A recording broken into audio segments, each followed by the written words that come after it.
Richard Holt grabbed Caleb by the arm. Not a tap, not a touch. A grab, fingers closing around the sleeve of that worn jacket, yanking him sideways, just enough to make him stumble, just enough to make three people nearby turn and look. "Seriously, man." Richard's voice was low, sharp, and smiling all at once, the worst combination. "You drove 4 hours for this. Look at yourself. You don't belong here." Caleb straightened, slowly. He looked down at the hand still gripping his sleeve. He didn't pull away. He just looked at it. "Let go," he said, quiet as a closed door. Richard laughed, that comfortable, rehearsed laugh of a man who has never once been made to feel small, and released him with a little shove disguised as a pat. "No offense, brother, just being real." The people nearby smiled. One of them actually laughed. Caleb picked up his badge from the table, clipped it to his jacket, didn't look at any of them.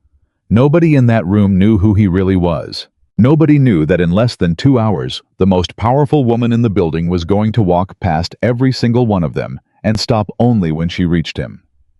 Drop your city in the comments right now. I want to see how far this story travels. And if nobody's told you yet, hit subscribe. You will not want to miss what happens next. The drive took Caleb 4 hours. He hadn't planned to make it. 3 times on the road, he'd gripped the steering wheel, slowed down, and thought seriously about pulling a U-turn and going home. Back to his apartment. Back to his daughter's drawings taped on the refrigerator. Back to the only life that actually made sense to him anymore. But Sophie had packed his bag herself. That was the thing that kept him going. His 9-year-old daughter had folded his best shirt, the dark blue one with the small collar she called his handsome shirt, and placed it in the bag with the focused seriousness of someone 3 times her age. Then she'd looked up at him with those wide brown eyes and said, "Dad, you have to go. You never go anywhere." He hadn't had an answer for that, so he drove. He arrived at the Harrington Grand Hotel on a Thursday evening in late September. The building was 40 stories of glass and marble, planted right in the heart of downtown Chicago. The kind of place where a single night cost more than Caleb made in a week. The valet stand had 3 attendants in pressed uniforms. The fountain out front was lit in soft gold light. A long red carpet ran from the curb to the entrance, lined with potted white flowers that someone had arranged with military precision. Caleb parallel parked his 2009 Dodge pickup 3 blocks away and walked. He heard the party before he saw it. Music drifting out through the lobby glass. Laughter. The particular sound of a crowd that has spent 20 years becoming comfortable with expensive things. He pushed through the revolving door and stopped. The reunion check-in table was set up just inside the lobby, staffed by 2 women and a man in a fitted blazer. Behind them, a large illuminated banner read, "Meridian University Class of 2004, 20-year reunion." On either side of the banner, framed photographs from their college years were mounted on display boards. Faces young and laughing, campus scenes, a football game, a graduation ceremony where everyone looked like they believed in something. Caleb scanned the faces in the photographs and felt something shift in his chest. Not quite sadness. Not quite nostalgia. Something quieter than either of those. He had been someone once. In those photographs, he had been someone. He stepped toward the check-in table. One of the women looked up, early 40s, good posture, a lanyard identifying her as a reunion committee volunteer. Her smile was the kind that arrives and leaves in the same half-second. "Name?" she asked. "Caleb Whitmore." She scrolled through a tablet, found him, printed a badge, slid it across the table without meeting his eyes again. That was when the 2 men standing just to the right of the table, Caleb hadn't even noticed them until that moment, started to laugh. Not loud. Not the kind of laughing you could call out directly. Just that particular quiet, comfortable laughter of 2 people who are certain no one they respect is watching. Caleb turned. He recognized them immediately. 20 years had filled them out, given them the easy confidence of men who'd had doors opened for them so many times they'd stopped noticing. But their faces were the same. Richard Holt and Danny Prescott. They'd been inseparable in college, the kind of duo that forms a gravitational center at every party, pulling people in and spitting others out. Richard had gone into investment banking. Caleb knew that from the alumni newsletter, nobody read anymore. Danny, he thought, had done something in real estate development. They were both wearing suits that fit them the way suits only fit when they're custom made. Richard's eyes traveled up and down Caleb's frame once. His jacket, his plain dark pants, his shoes, which were clean but clearly not new. And then Richard leaned toward Danny with a small private smile and said something Caleb couldn't fully hear but didn't need to. He caught the words, "still fixing toilets," and "some things never change." Caleb stood still for a moment. He thought about Sophie's face when he'd left that morning. The way she'd grabbed his hand at the door and made him promise to tell her everything when he got back. Every detail. "Even the boring stuff, Dad. Promise me." He picked up his badge from the table. He clipped it to his jacket. He looked at Richard Holt directly and said nothing. Richard's smile flickered. Just slightly. Just enough. Then Caleb walked past both of them into the party, and the laughter behind him resumed, and he kept walking until the sound faded into the larger noise of 200 people who had all in 20 years become strangers. The ballroom was enormous. Round tables draped in white linen. A bar along the left wall 3 deep with people. A small stage at the far end where someone had set up microphones and a slideshow cycling through old campus photos. Everywhere Caleb looked, people stood in clusters of 4 or 5 drinks in hand, voices raised just slightly above the music. The jewelry in the room alone could have funded a school. The watches, the cufflinks. A woman near the bar had shoes Caleb recognized because Sophie had pointed them out once in a magazine, laughing, saying they cost more than their car. She hadn't been wrong. He got a drink, just water he was driving, and anyway, he'd never been much of a social drinker, and found a position near the edge of the room where he could see most of the space without being directly in the middle of it. An old habit. He'd always been an observer. Even in college, he'd often been the one sitting slightly apart, watching, thinking, understanding the room, while other people were still performing for it. A woman named Gretchen, who he remembered vaguely from an economics class, approached him with that particular determined friendliness of someone working through a social checklist. "Caleb, oh my gosh, I almost didn't recognize you." She air-kissed near his cheek. "It's been forever. What are you doing these days?" "Construction," he said. "Restoration mostly. Historic buildings." Her smile held. Her eyes didn't. "Oh," she said. That sounds interesting. My husband is in finance. We just got back from 2 weeks in Tuscany. Do you travel much?" "Not really," he said. "I have a daughter. She's 9. "Oh, how sweet." The smile recalibrated. The small recalculation of interest happening behind her eyes was not difficult to read. Are you still with her mother?" "No," he said. "It's just the 2 of us." "Oh." And there it was. That small particular softening that wasn't quite sympathy and wasn't quite pity, but landed somewhere uncomfortable between the 2. "Well, that must be that's a lot on one person." "Yeah," Caleb said. "It is." She excused herself within 90 seconds.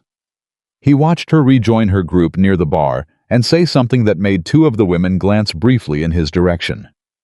He looked away before they could catch him looking. He'd been in this room 40 minutes.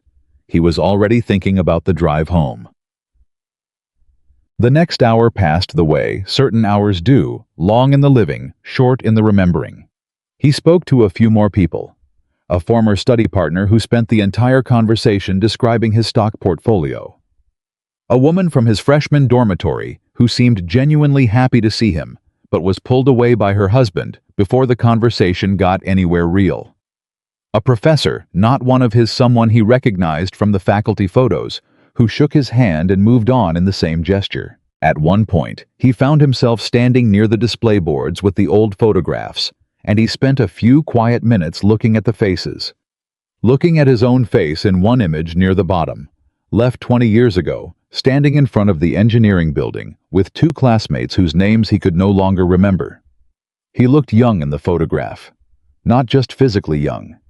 Young in the way of someone who hasn't yet learned how many things can go wrong before they go right. He touched the edge of the photograph lightly. His phone buzzed in his pocket. A text from Sophie. Dad, how is it? Did anyone fall down yet? That would be funny. He almost laughed. Actually, almost. He typed back. Nobody fell down yet. You'd be disappointed. Her reply came in under 10 seconds. I'd be very disappointed. Come home soon. The cat misses you. You don't have a cat, he typed. I know. Imagine how much the imaginary cat misses you. He stood there holding his phone, and for a moment, the noise of the entire ballroom receded, and he was just a man reading his daughter's texts next to an old photograph of himself, and it was enough. It was actually enough. Then Richard Holt appeared at his elbow. Whitmore. Not a greeting exactly, more like identification, like calling out a species at a nature exhibit. Caleb put his phone in his pocket. Richard. Richard had a drink in each hand, which meant he'd either been at the bar twice or he was picking up for someone. He looked at the photographs Caleb had been studying. Then he looked at Caleb. Feeling nostalgic? A little, Caleb said honestly. Yeah. Richard took a drink. You know, I was trying to remember, what were you studying? Engineering. Civil engineering. Right.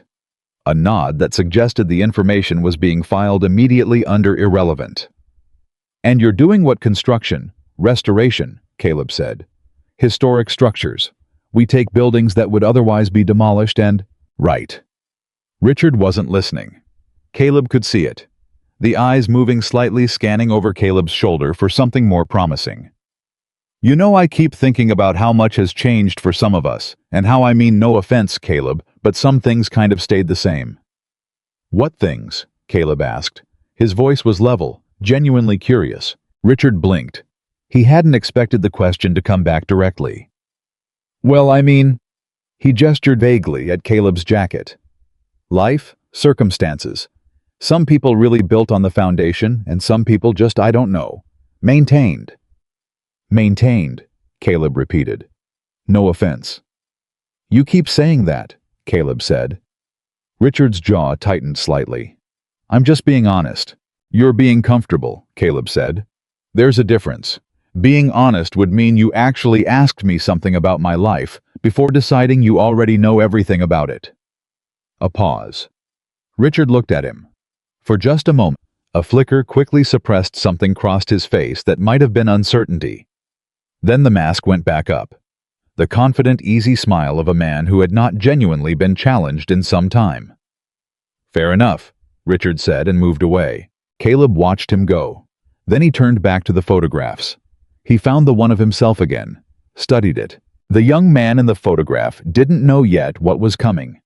The marriage that would gradually become the wrong marriage. The daughter who would become the whole world. The divorce that would hurt in ways he hadn't expected, and then eventually clarify things in ways he also hadn't expected. He didn't know about the historic Halbrook Theater in Detroit, that Caleb and his small crew would spend 14 months restoring, working through 2 Michigan winters to bring back something that a whole neighborhood had given up on.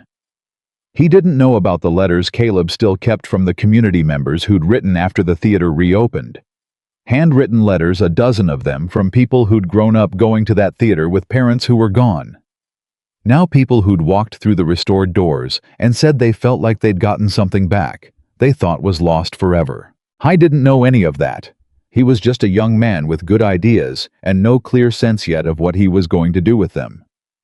Caleb looked at him for a long moment. You're going to be okay, he thought. It goes sideways in about 6 different directions, but you're going to be okay.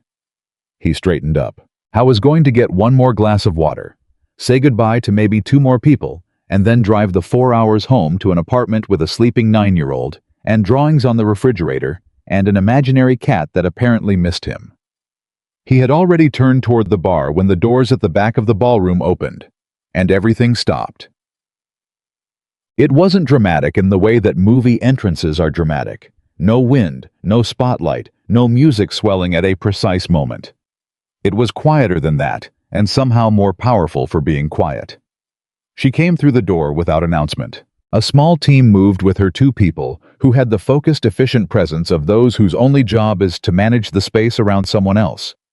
But the woman herself was simply walking, not performing a walk, just walking the way a person walks when they've stopped thinking about how they appear and started thinking only about where they're going. She was perhaps 40 or near it.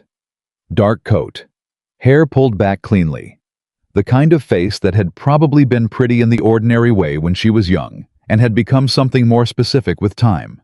All the softness resolved into clarity like a landscape after rain. She wore no name badge. She didn't need one. Caleb saw the shift go through the room before he understood what was causing it. People turning. The conversations dropping in volume, then stopping entirely, then restarting in a different register. Urgent, excited, uncertain.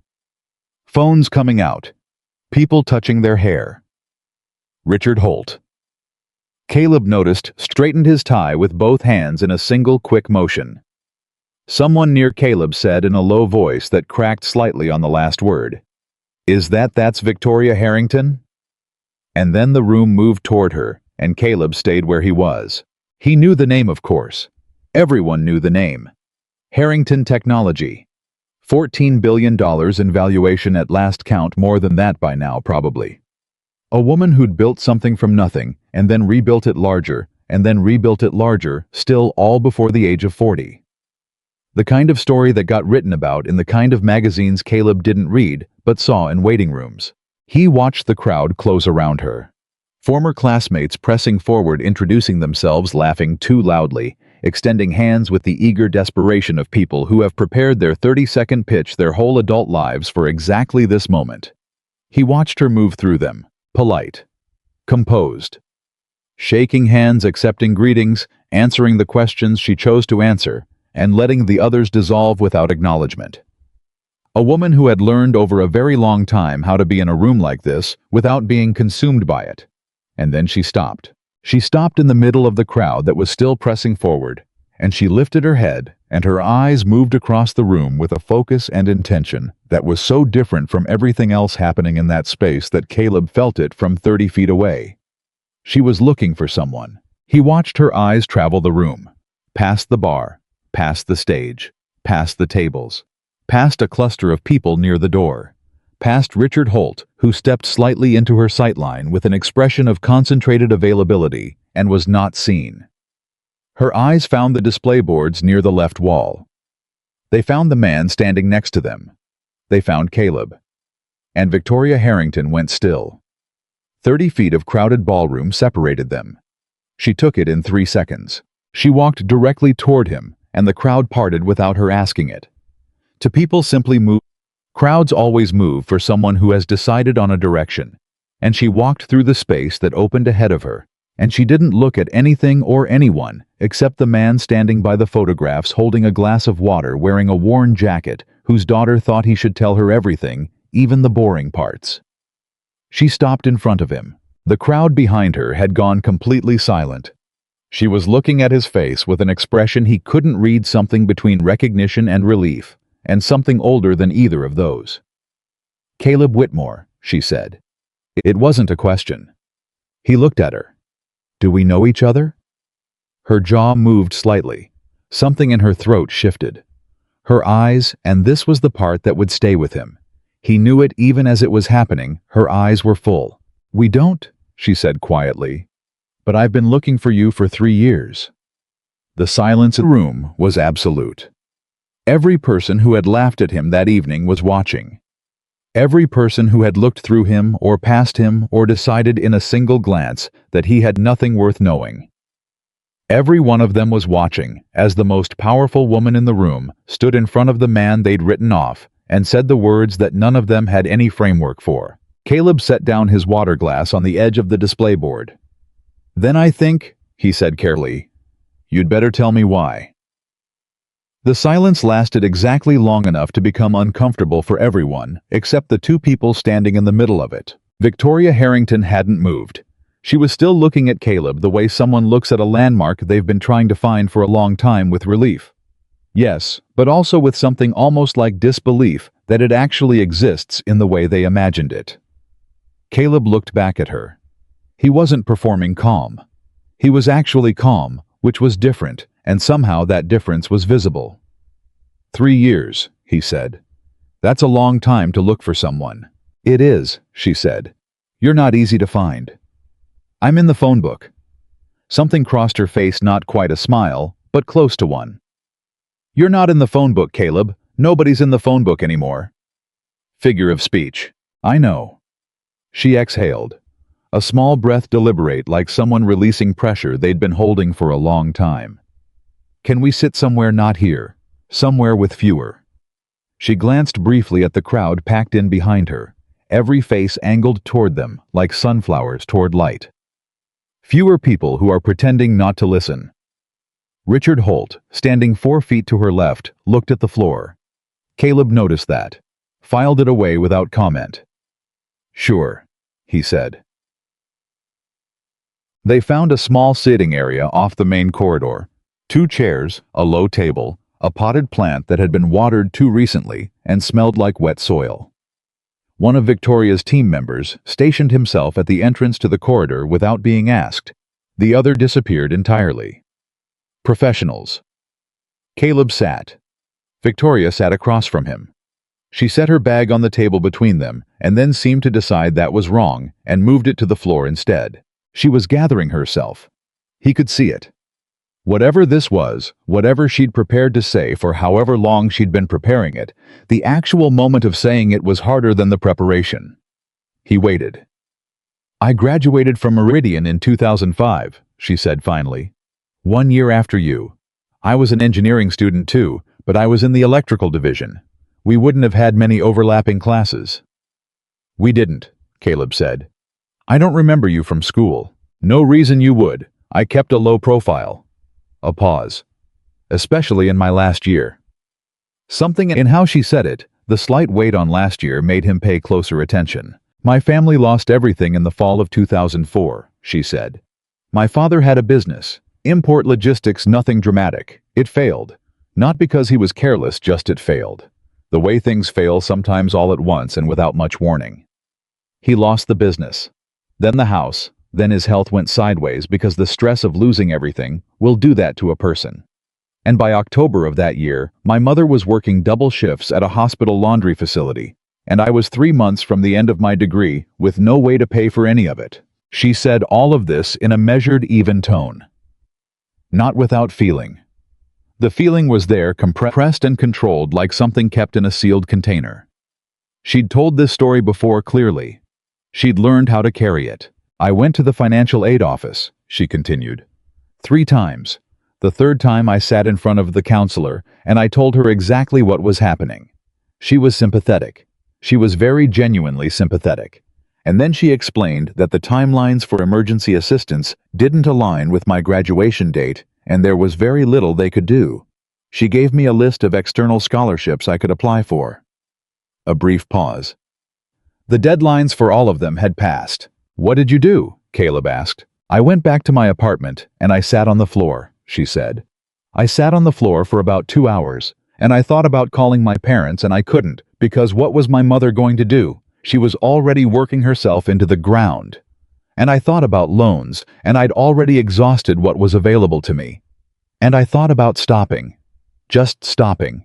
Taking a leave of absence, going home, getting a job, maybe coming back someday when things were different. But you didn't. No. She looked at him steadily.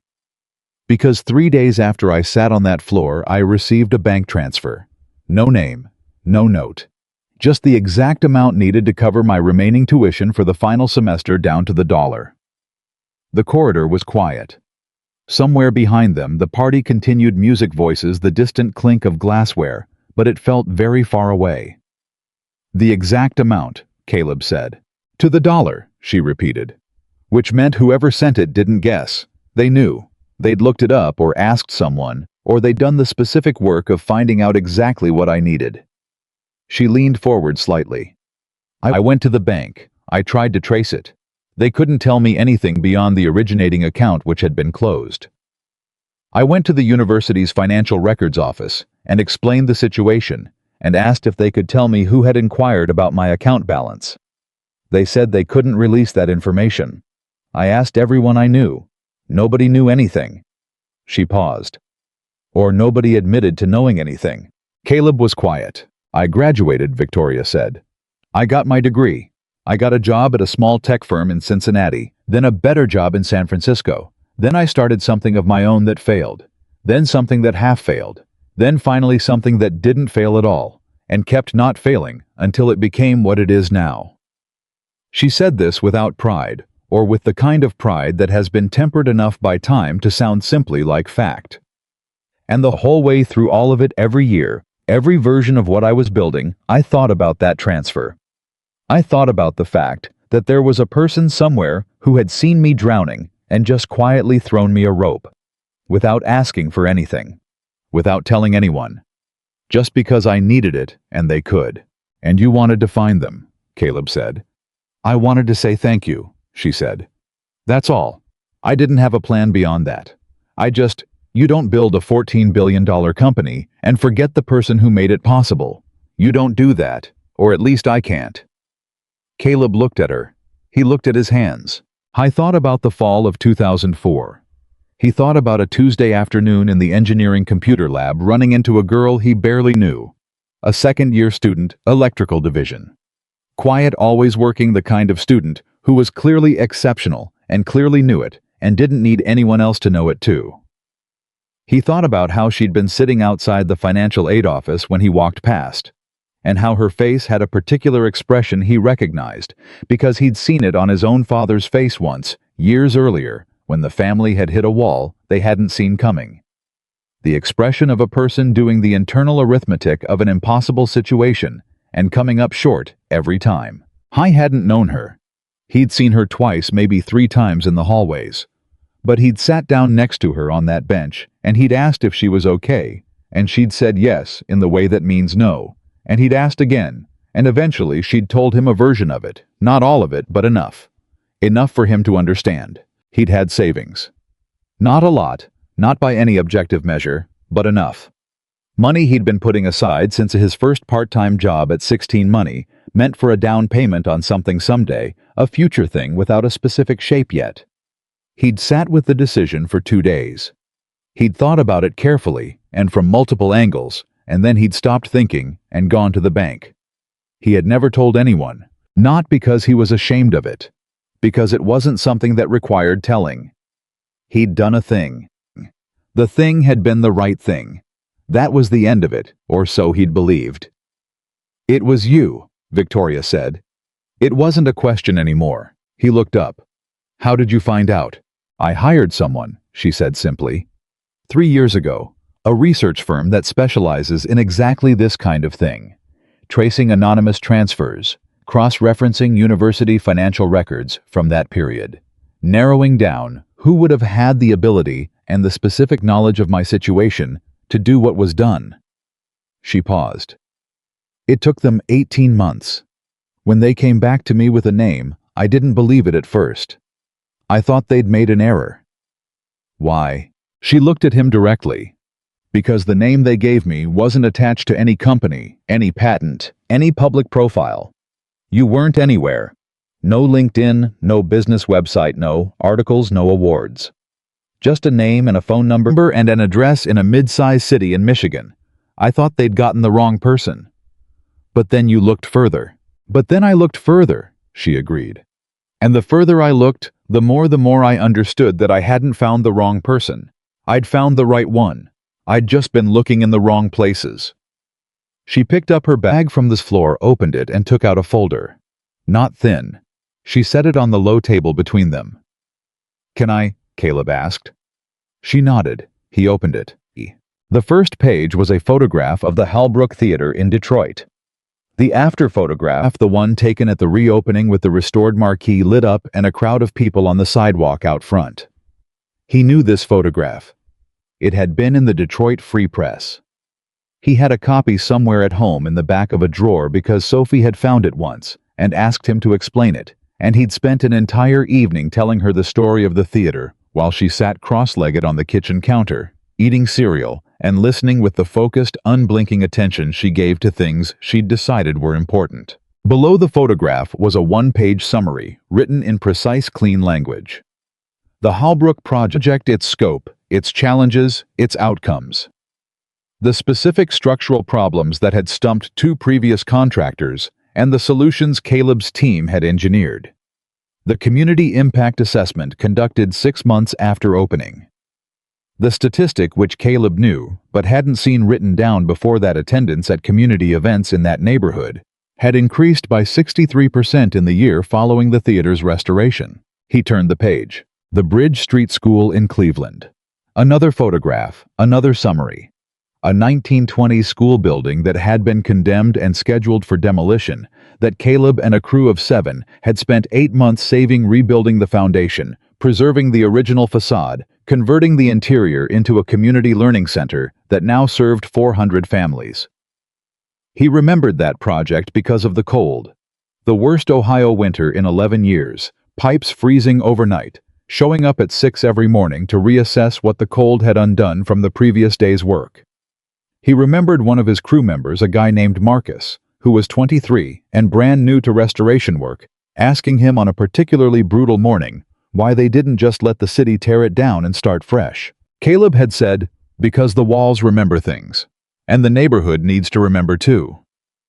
Marcus had looked at him for a long moment and then gone back to work without another word. He turned another page. The Morrison Street Community Housing Project. The Old Hendricks Warehouse conversion. The Elmdale Public Library preservation. Project after project. All of them, the kind that didn't attract much press or attract it only locally, briefly, in the community sections that most people skip. All of them, the kind that private developers routinely passed on because the profit margins were thin or non-existent.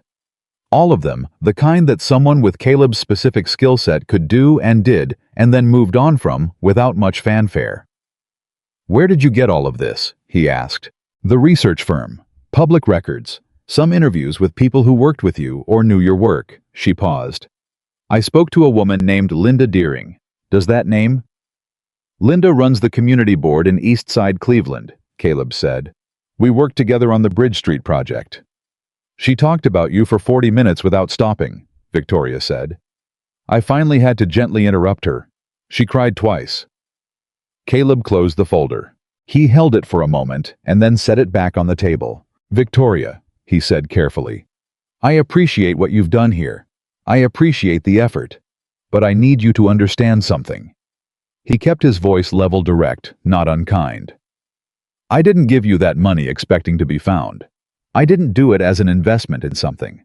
I did it because you were sitting on a bench outside a financial aid office, looking like the world had just told you a door was permanently closed, and I had the key, and it cost me something I could afford to lose.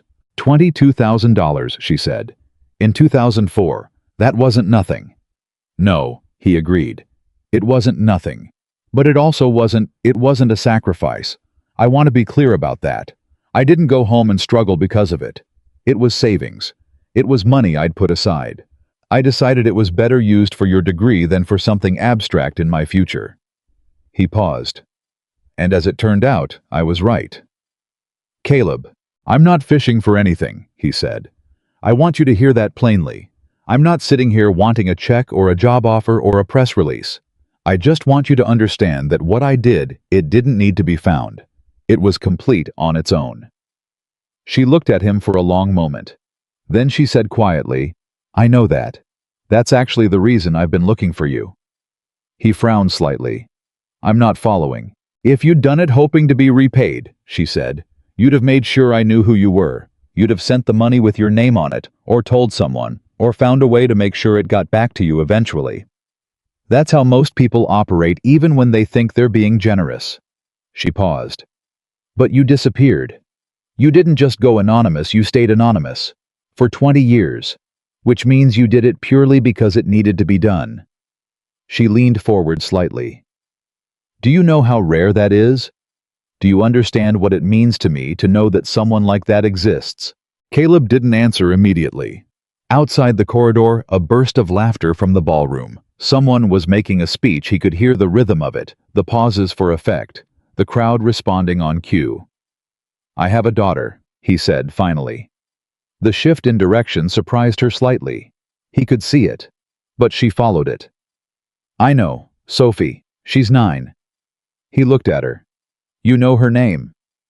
The research was thorough. I wasn't sure how he felt about that. He filed it under things to consider later. When Sophie was born, he said, I made a decision.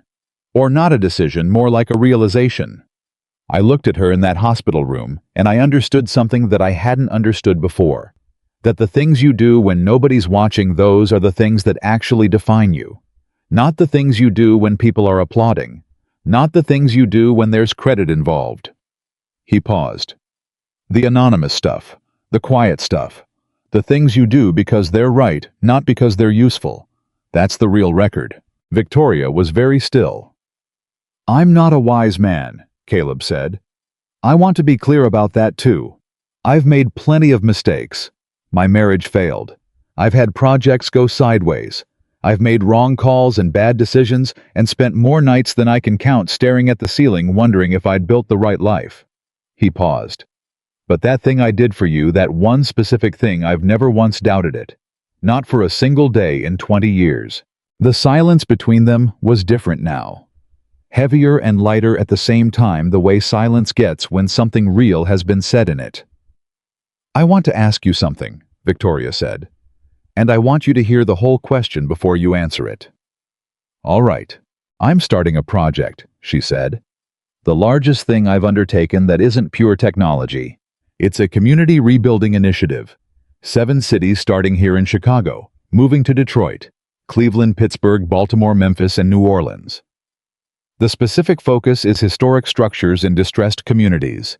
Buildings that should be saved and aren't being saved because the financial model doesn't make it attractive for conventional developers. She paused. Sound familiar? It sounded extremely familiar. Go ahead. I've been planning this for 2 years. I've had architects, urban planners, development consultants, nonprofit strategists, all working on the framework. It's solid. The funding model works. The community partnership structure works. The only thing it's been missing. She stopped. Is someone who actually knows how to do the work? Caleb said. Is someone who actually knows how to do the work, she confirmed. Not manage it from an office, not consult on it from a distance. Someone who will stand in a condemned building in February and understand what it needs and care enough about the outcome to see it through. Caleb looked at her. She looked back. I'm not offering this to repay you, she said. I said that to you out there and I meant it. I'm not offering it because I feel guilty or obligated or because I want to clear a debt. I'm offering it because I spent 3 years finding out who you are, and everything I found told me the same thing, that you are exactly the person this project needs. What exactly are you offering? Caleb asked. Leadership, she said. Project director for the entire initiative. Full team, full budget, full authority on the ground decisions. The architects report to you. The contractors report to you. The community liaisons work with you directly. You take the framework we've built and you make it real. The number she mentioned next was not a small number. Caleb sat with it for a moment. I need you to understand something, he said. If I do this, and I'm not saying yes, I'm saying if I do it my way. The community relationships come first. The historic integrity comes first. If the budget timeline and the authentic work ever end up in conflict, I choose the authentic work. That's already written into the project charter, she said. I anticipated that condition. My daughter stays in her school. The position is mobile. You're based wherever you need to be based. I have a crew, he said. 7 people who've worked with me for years. They come with me, or I don't go. Bring them. He looked at her carefully. You anticipated all of that. I spent 3 years learning how you work, she said.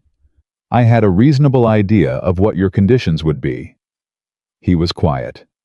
From the ballroom, the speech had ended. Applause. Then music again, louder than before. Why did you come here tonight? He asked. To a 20-year university reunion. You weren't in my class. You didn't know people here. You didn't have a reason to be here unless...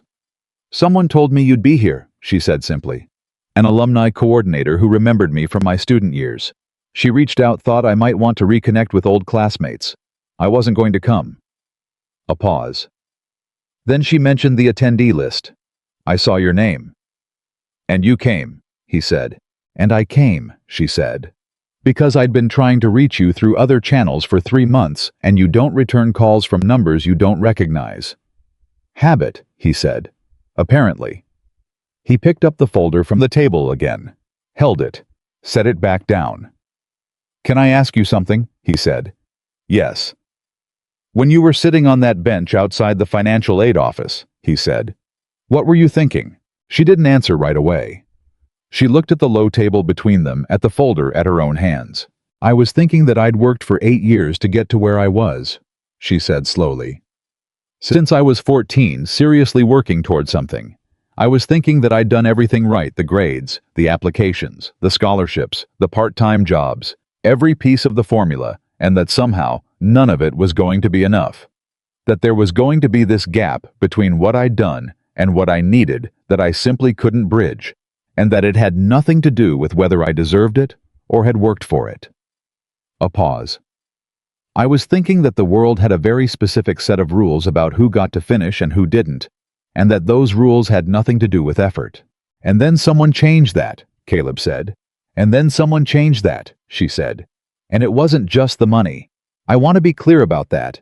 It was the knowledge that someone had seen the situation and decided it wasn't acceptable. Someone had looked at those rules and decided they weren't good enough. She paused. That changed something in how I thought about everything after. About what was possible. About what one person could do when they decided to act. Caleb was quiet. I thought about his father, who had driven a delivery truck for 30 years and come home every night smelling like diesel and cardboard, and who had never once, not once, complained about it. He thought about the first building he'd ever worked on, a summer job at 17. Gutting a foreclosed duplex in his neighborhood. Just labor work. Nothing skilled. And how he'd spent the whole summer thinking about the families who'd lived in the rooms he was dismantling. He thought about the Halbrook Theater and about Marcus asking why they didn't just let it go. He thought about Linda, Deering crying in an interview with a researcher she'd never met, talking about a man who built things back up and moved on without ceremony. He thought about Sophie asleep right now in an apartment 4 hours away, probably with the light on in the hallway, because she still didn't like it. Fully dark, definitely with at least 3 books spread across her bed, because that was how she fell asleep, reading 3 things at once, and losing track of which was which. Caleb, Victoria said, I know this is a lot. I know you didn't come here tonight expecting any of this. I know you probably came here expecting... She glanced toward the ballroom with an expression that communicated her awareness of what was happening in there. Something considerably less useful. He almost smiled. That's accurate. You don't have to decide anything tonight, she said. I'm not here to pressure you. I'm here because I needed you to know that I know what you did, and because I think you're the right person for this work, and because... She stopped. Started again more carefully. Because the man who quietly paid for a stranger's future 20 years ago deserves to know that the future turned into something worth paying for. The sentence landed somewhere in his chest and stayed there. He didn't speak for a moment. Then he said, She's a good kid. Victoria looked at him. Sophie, he said. She's a really good kid. That's the main thing. Whatever I've done right or wrong, whatever got built or didn't get built, whatever I walked away from or toward. She's a good kid who knows how to be kind and works hard and still thinks the best thing in the world is finding a really excellent library book. He paused. I think I did okay. Victoria's expression shifted. Something in it became very quiet, very still. You did better than okay, she said. He nodded slowly. Once. Outside in the ballroom, the music shifted, something older, slower, the kind of song that gets played at a reunion specifically to make people feel the weight of 20 years passing. Caleb could hear people moving to the edge of the floor.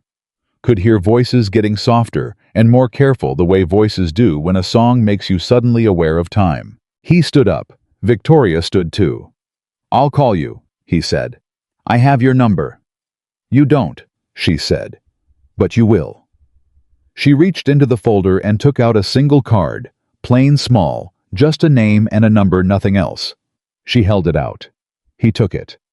He looked at it for a moment, then put it in the pocket of the worn jacket that Richard Holt had laughed at 3 hours ago. "One more question," he said. "Yes. Did you always know it was going to be this complicated to say thank you?" She looked at him for a moment. Then something broke open in her expression, not the composure she'd been holding carefully in place, but through it, behind it, the face of someone who had been 22 years old and sitting on a bench outside a financial aid office, doing the arithmetic of an impossible situation. "Yes," she said. "Then why did you do it anyway?" She smiled. Not the measured public smile he'd seen her use in the ballroom. Something smaller and more real. "Because someone I never expected taught me that doing the right thing doesn't require it to be simple," she said. "It just requires you to decide." He held her gaze for one more moment. Then he nodded and walked back toward the ballroom, where Richard Holt was standing near the bar, watching the corridor entrance, with an expression he was working very hard to make look casual and failing, and where 200 people who had spent the evening measuring success by every visible and purchasable marker were waiting without knowing they were waiting for the thing that was about to walk back into the room. The card sat in his pocket. He didn't touch it again. He didn't need to. Caleb walked back into the ballroom, and the first thing he noticed was that the room had rearranged itself around his absence, not physically. The tables were where they'd been. The bar was where it had been. The stage, with its cycling slideshow of old campus photographs, was exactly where it had been all evening. But the social geometry of the space had shifted. The clusters of people had reformed themselves, and almost every cluster was angled, some subtly, some not subtly at all, toward the corridor entrance where Caleb had just appeared. I was aware of the attention, the way you're aware of weather. Not alarmed by it. Just noting it. Richard Holt was still near the bar. Caleb had been right about that. Richard was holding a drink he hadn't touched in a while, judging by the condensation ring on his palm, and he was talking to Danny Prescott. And both of them were doing the thing people do when they're pretending not to watch something while watching it. The slight angle of the body away from the subject. The eyes that move in short, controlled arcs. The conversation that keeps starting and stopping because neither participant is actually paying attention to it. Caleb walked to the bar. He ordered water again. The bartender, young, efficient, slightly bored in the way of someone who has worked 100 events exactly like this one, set the glass down without ceremony. "Whitmore." He turned. Richard was there. Danny a half step behind him, which was where Danny had always been in college, and apparently in life half a step behind Richard, the loyal audience of a one-man performance. Richard's face was doing something complicated. The easy confidence from earlier had developed a fault line, not collapsed. Richard was not the kind of man who collapsed easily, but cracked slightly, and the crack was visible if you knew what to look for. "You and Victoria Harrington," Richard said, stating it, testing how it sounded out loud. "Yes," Caleb said. "You know her." "I know her now." Richard looked at him with that particular expression of a man trying to reassemble a picture that doesn't fit the frame he'd already built for it. "From where? How does someone like you?" He stopped, seemed to hear himself. "How do you two know each other?" "She went to school here," Caleb said. "Year after us." "I know that. She's worth—" Richard stopped again. He was doing the math visibly, and the math was humiliating him, and he knew it, and knowing it made him angrier than the math itself. "She barely spoke to anyone in there. She walked past me like I was furniture. And then she—" He gestured vaguely toward the corridor. "Went and talked to me," Caleb said. "Yeah." A pause. "Yeah, Richard," Caleb said. Not unkindly. He genuinely wasn't angry. He was past angry, or he'd never arrived at it in the first place. He'd been somewhere cooler and quieter all evening, and he was still there. "I think you've got a lot of things you want to say to me right now, and I think most of them are really questions about yourself. So I'm going to save us both some time." Richard's jaw tightened. "What you said to me earlier," Caleb continued, "about some people building on the foundation, and some people just maintaining, you were wrong. Not mean, or not only mean. Just wrong. There's a difference." He picked up his water. "I'm not going to explain myself to you. I never needed to. But I'll tell you this, the day you learn to ask someone a real question before you decide what their answer is, you're going to find out that you've been missing a lot." He took a drink. Danny Prescott, to his credit, was looking at the floor with the expression of a man who had recently become aware that he'd picked the wrong side of something. Richard didn't answer. He wasn't equipped to right now. The crack in his confidence had widened, and whatever was going to come out of it wasn't going to be anything he'd want a room full of people to hear. Caleb set down his glass and walked away from the bar. He found a table that had emptied out near the edge of the room and sat down for the first time all evening.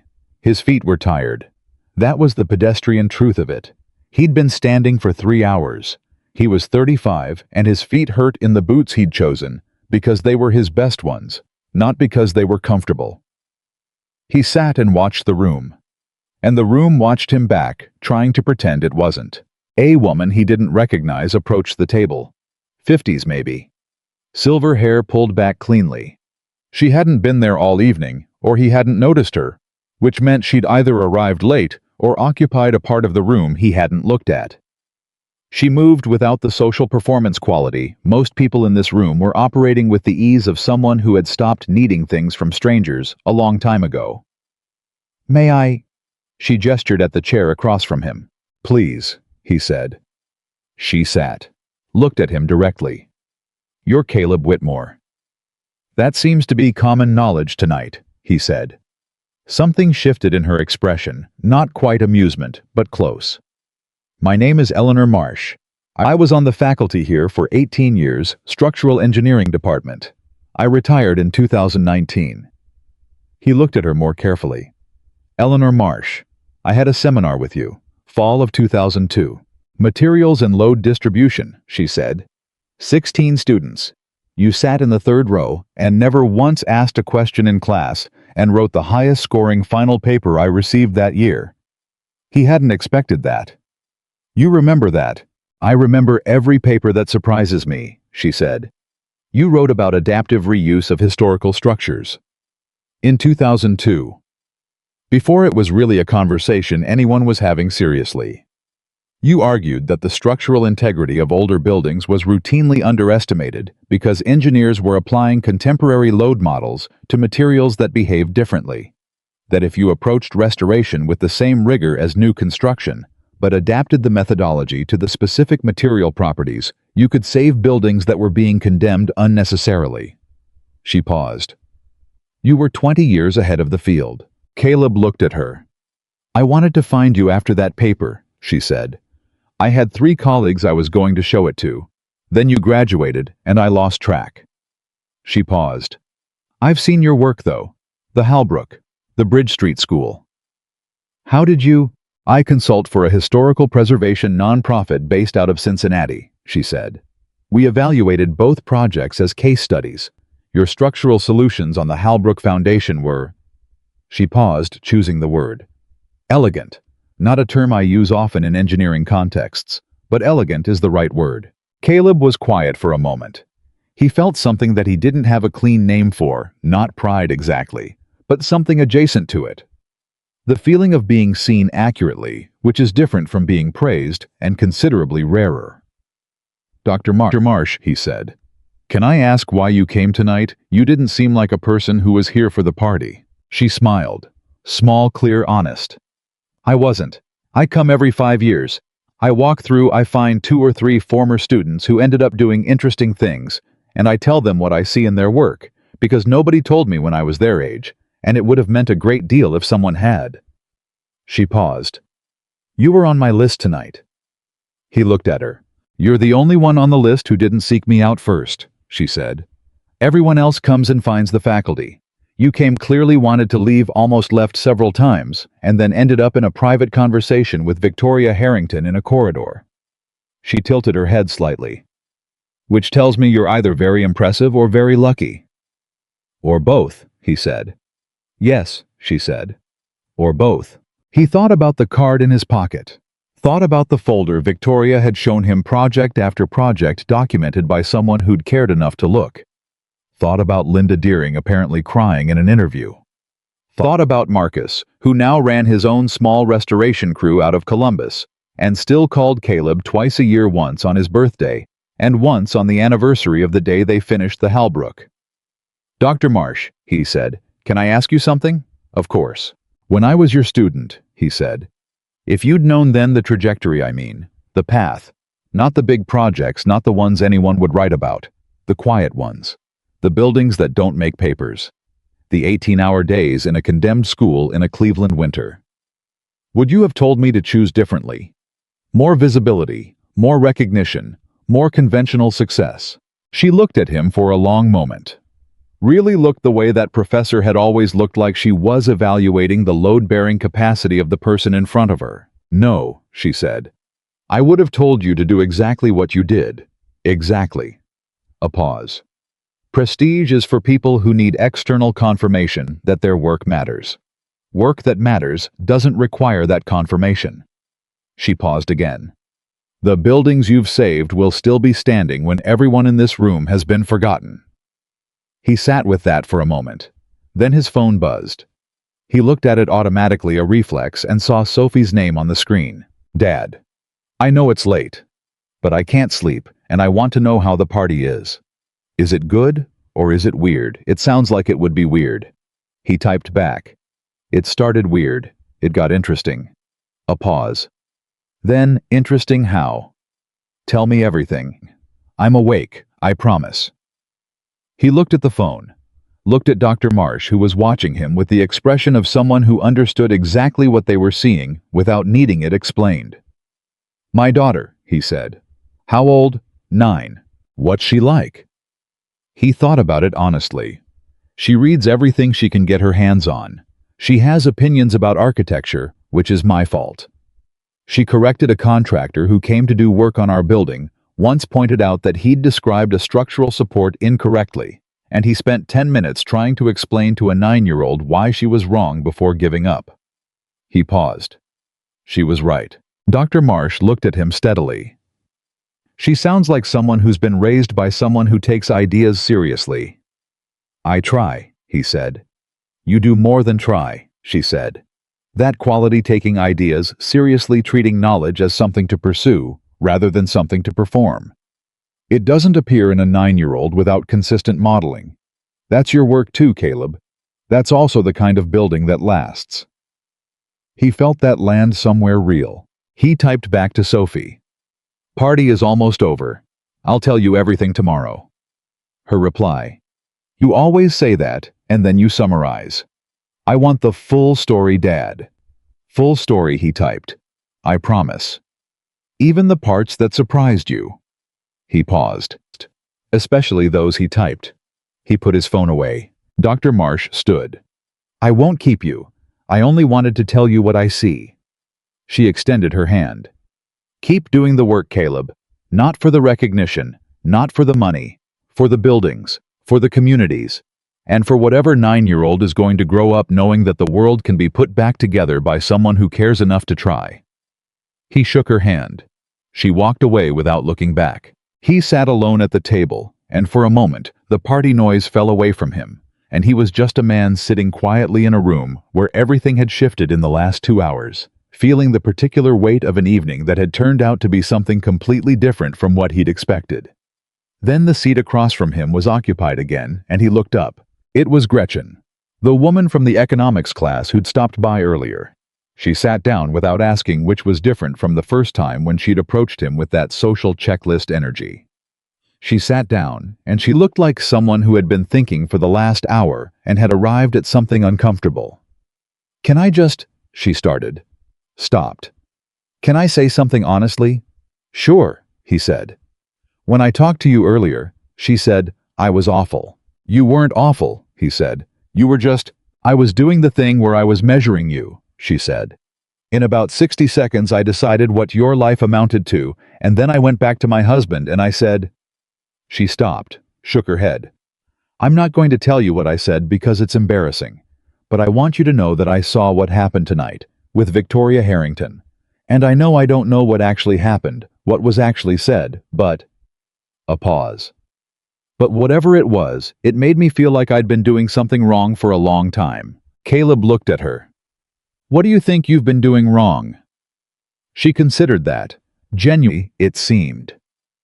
Deciding things too fast. Deciding what someone is worth before I've actually looked. She paused. I have 3 kids, 2 boys and a girl. And I was sitting here thinking about what I was going to tell my daughter about tonight, and I realized I'd been modeling exactly what I don't want her to do. Caleb was quiet. I know that's not your problem, Gretchen said. You don't owe me anything. I just needed to say it to someone. Why to me? She looked at him steadily. Because you're the person I did it to. He nodded slowly. What's your daughter's name? She blinked. Audrey. She's 14. What does she want to do when she's older? Gretchen paused. Something in the question caught her off guard. She wants to be an architect. She's been talking about it since she was 8. She'd have a lot to say to you. She's obsessed with old buildings. A pause. We drove past this old theater in the area last year that was being restored, and she made me stop the car. We just stood there on the sidewalk while she looked at it. I didn't even understand what she was seeing, but she was transfixed. What theater? Caleb asked. Gretchen frowned, remembering. I can't remember the name. It was in the south side. Old marquee ornate facade they were. They were in the middle of the restoration. There was scaffolding. Audrey said she could see what it was going to look like when it was finished, and she described it. And about 4 months later, we drove past again, and it was exactly... She stopped, looked at him. Wait. Caleb said nothing. Did you? The Palmer Street Theater, Caleb said. We finished it 8 months ago. Gretchen stared at him. The original plasterwork on the ceiling was the hardest part, he said. It had been painted over 6 times. We spent 3 weeks just uncovering what was underneath. He paused. The ornate work on the facade, your daughter saw that correctly. That was what it was always meant to look like. We just had to take off everything that had been covering it. Gretchen was very still. Then she said in a voice that had lost all its social polish.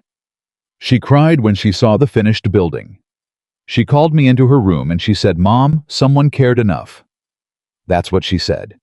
Someone cared enough. And she stopped. Her voice had changed again, smaller. She said she wanted to be that person someday, the one who cares enough. Caleb looked at her for a long moment. Tell her she already is, he said. The fact that she sees what a building was meant to look like before the restoration is finished, that's not learned. That's a quality that's already there. Tell her to follow it.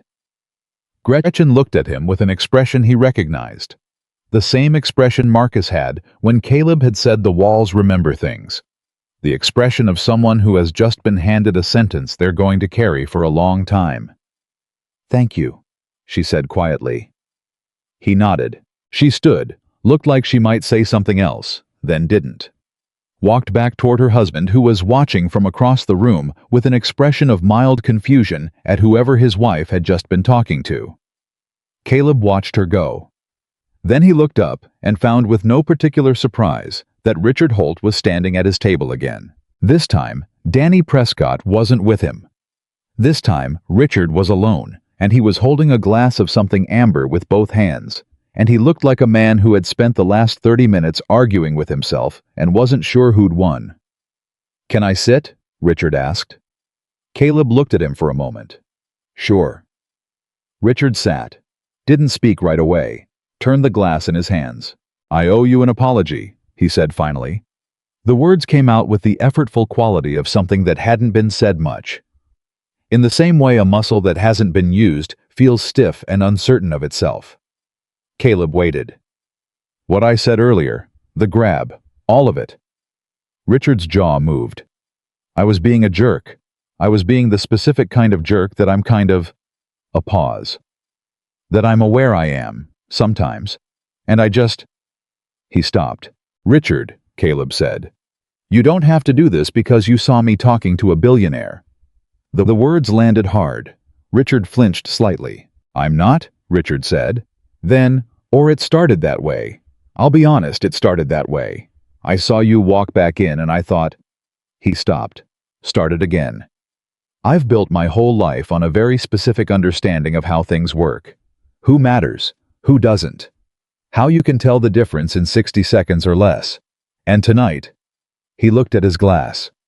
Tonight that framework got, I don't know, challenged. By what?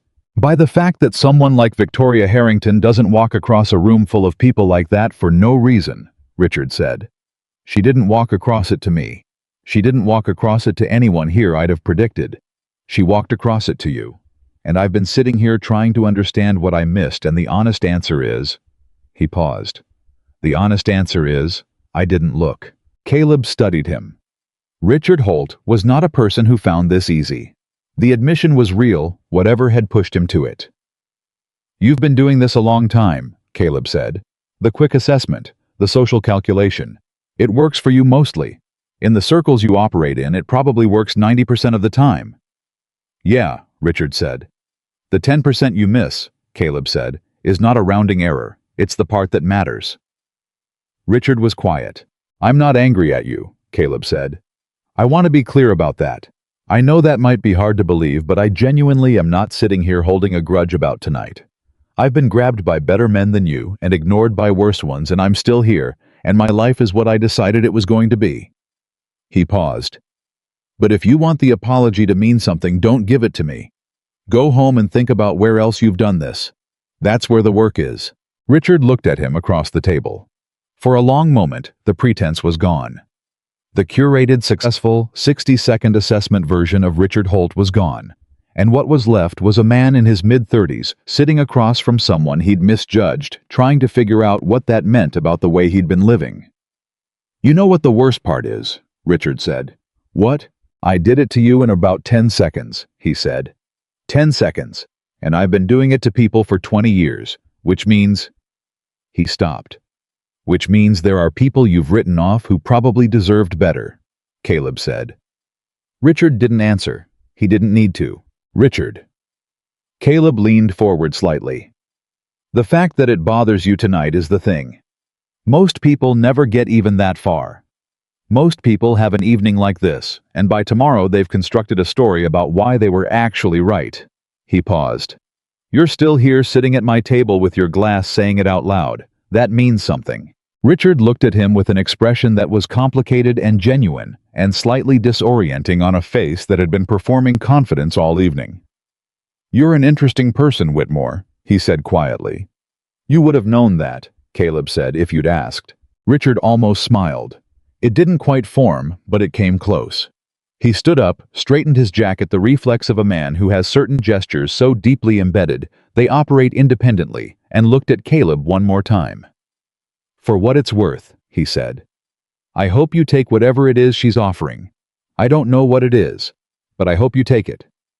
He walked away. Caleb sat alone at the table for a few minutes. The party had shifted into its later phase, the part of the evening where the social effort has peaked and people are either deeply comfortable with whoever they've ended up next to or quietly planning their exit. The music was still playing. A few couples had found their way to the small dance floor near the stage. The bar was doing steady business. He thought about the card in his pocket. I thought about 7 cities. About condemned buildings in distressed neighborhoods. About the specific kind of work he'd been doing alone in smaller pockets with a crew of 7 people who drove old trucks and worked long hours and sent him photographs of completed projects with simple texts that just said, "Look at this," or "We did it," or sometimes just a string of exclamation marks that required no interpretation. I thought about doing that at scale.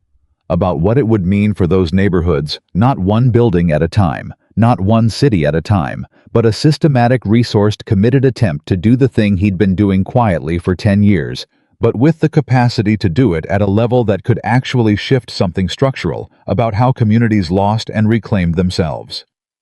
He thought about Sophie, who had told him that someone cared enough, who had sat on a kitchen counter eating cereal while he told her the story of the Halbrook Theater and asked him at the end why he hadn't wanted anyone to know about it.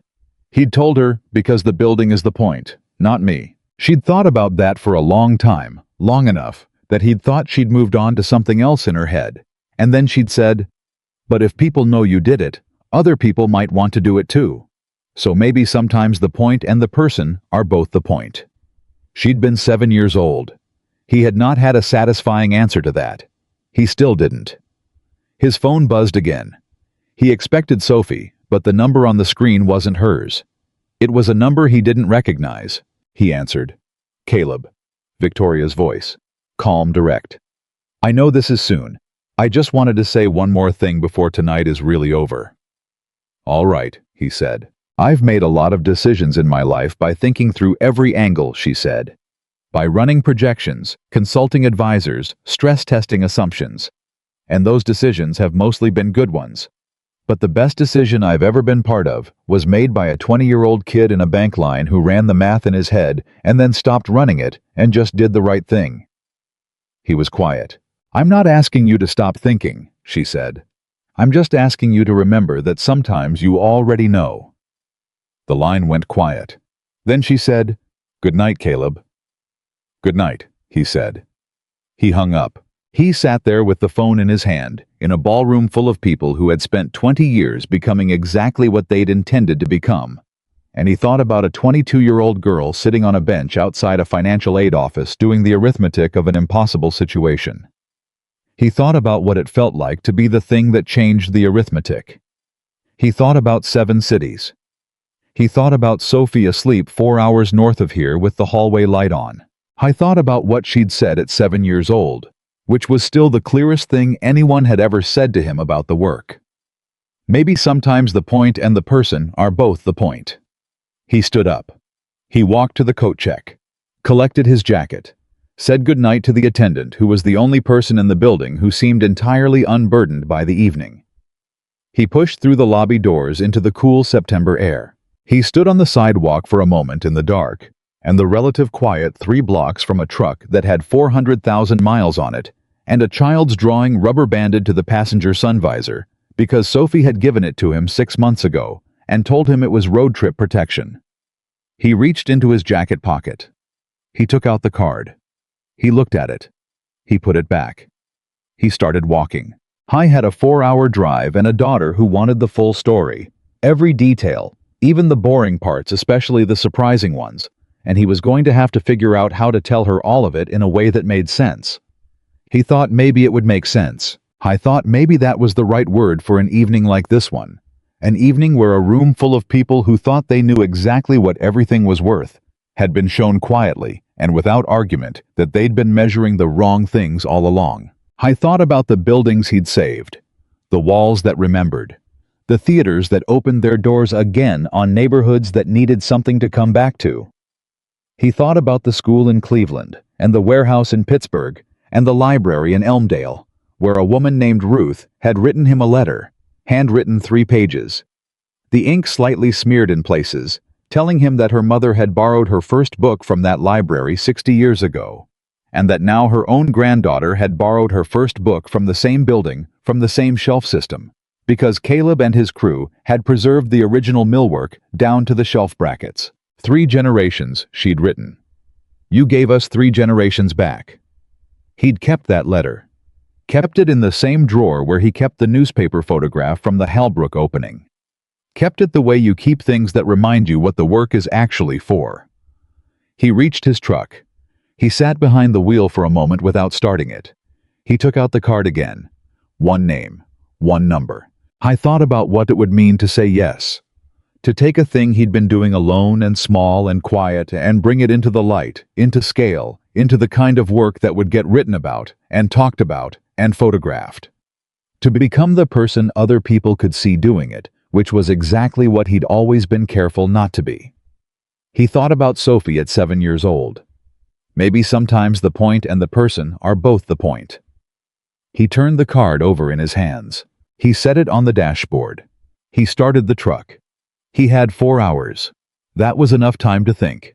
And somewhere in those 4 hours in the dark and the quiet of an empty interstate at midnight, in the particular kind of clarity that comes only when everything else has gone away, and there's nothing left but the road ahead, and the reason you're on it somewhere in there. He was going to figure out what he was going to do. He already knew what he was going to do, but he needed the 4 hours to catch up to the knowing. He pulled out of the parking space. He drove. I was 40 minutes outside Chicago when he called Marcus. It was past midnight. Marcus answered on the second ring, which meant he'd been awake, which meant either the Cleveland project he was managing had hit a problem, or his wife had had the baby early, or both.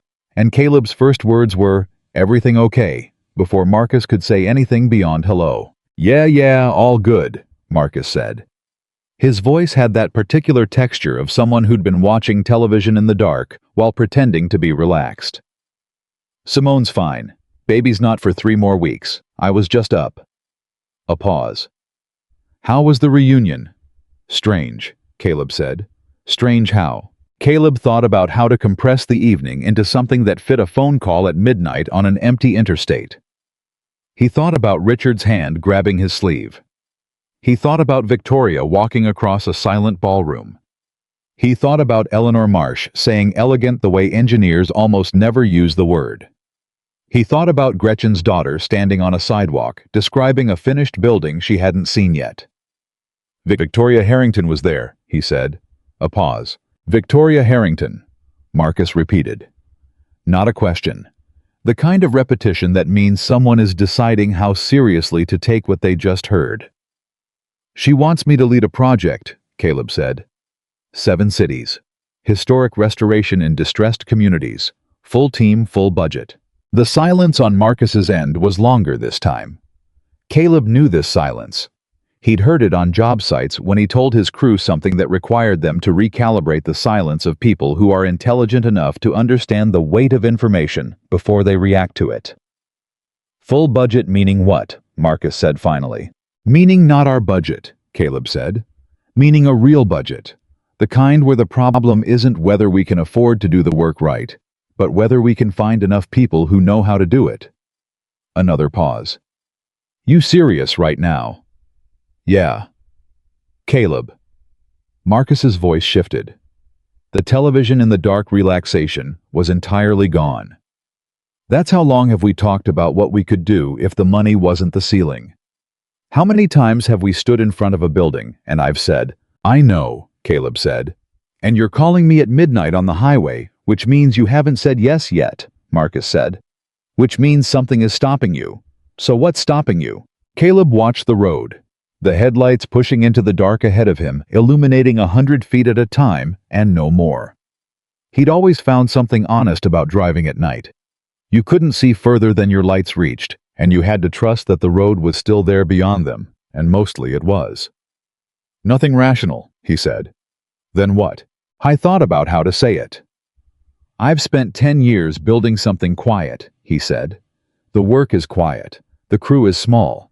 I know every job from the inside because I'm standing inside it every day. If this thing becomes what she's describing. He paused. I'm not inside it anymore. I'm above it. I'm managing it. I'm the person in the meeting instead of the person on the floor. Caleb, Marcus said. Can I tell you something? That's why I called you. The Hallbrook, Marcus said. The Bridge Street School. The Palmer Street Theater. Those 3 projects alone changed things for the people in those neighborhoods in ways that... He stopped. Started again. There are kids in East right now doing after-school programs in the Hallbrook lobby. Every Tuesday and Thursday. I know this because Linda Deering sends me pictures sometimes because she knows I worked on it, and she wants us to see what it turned into. A pause. We did 4 buildings in 10 years, man. 4 major ones. With our budget, with our timeline, with our ceiling. He paused. She's talking about 7 cities. How many buildings is that? How many lobbies? How many Tuesday afternoons? Caleb didn't answer. You've been the person on the floor, Marcus said. For 10 years.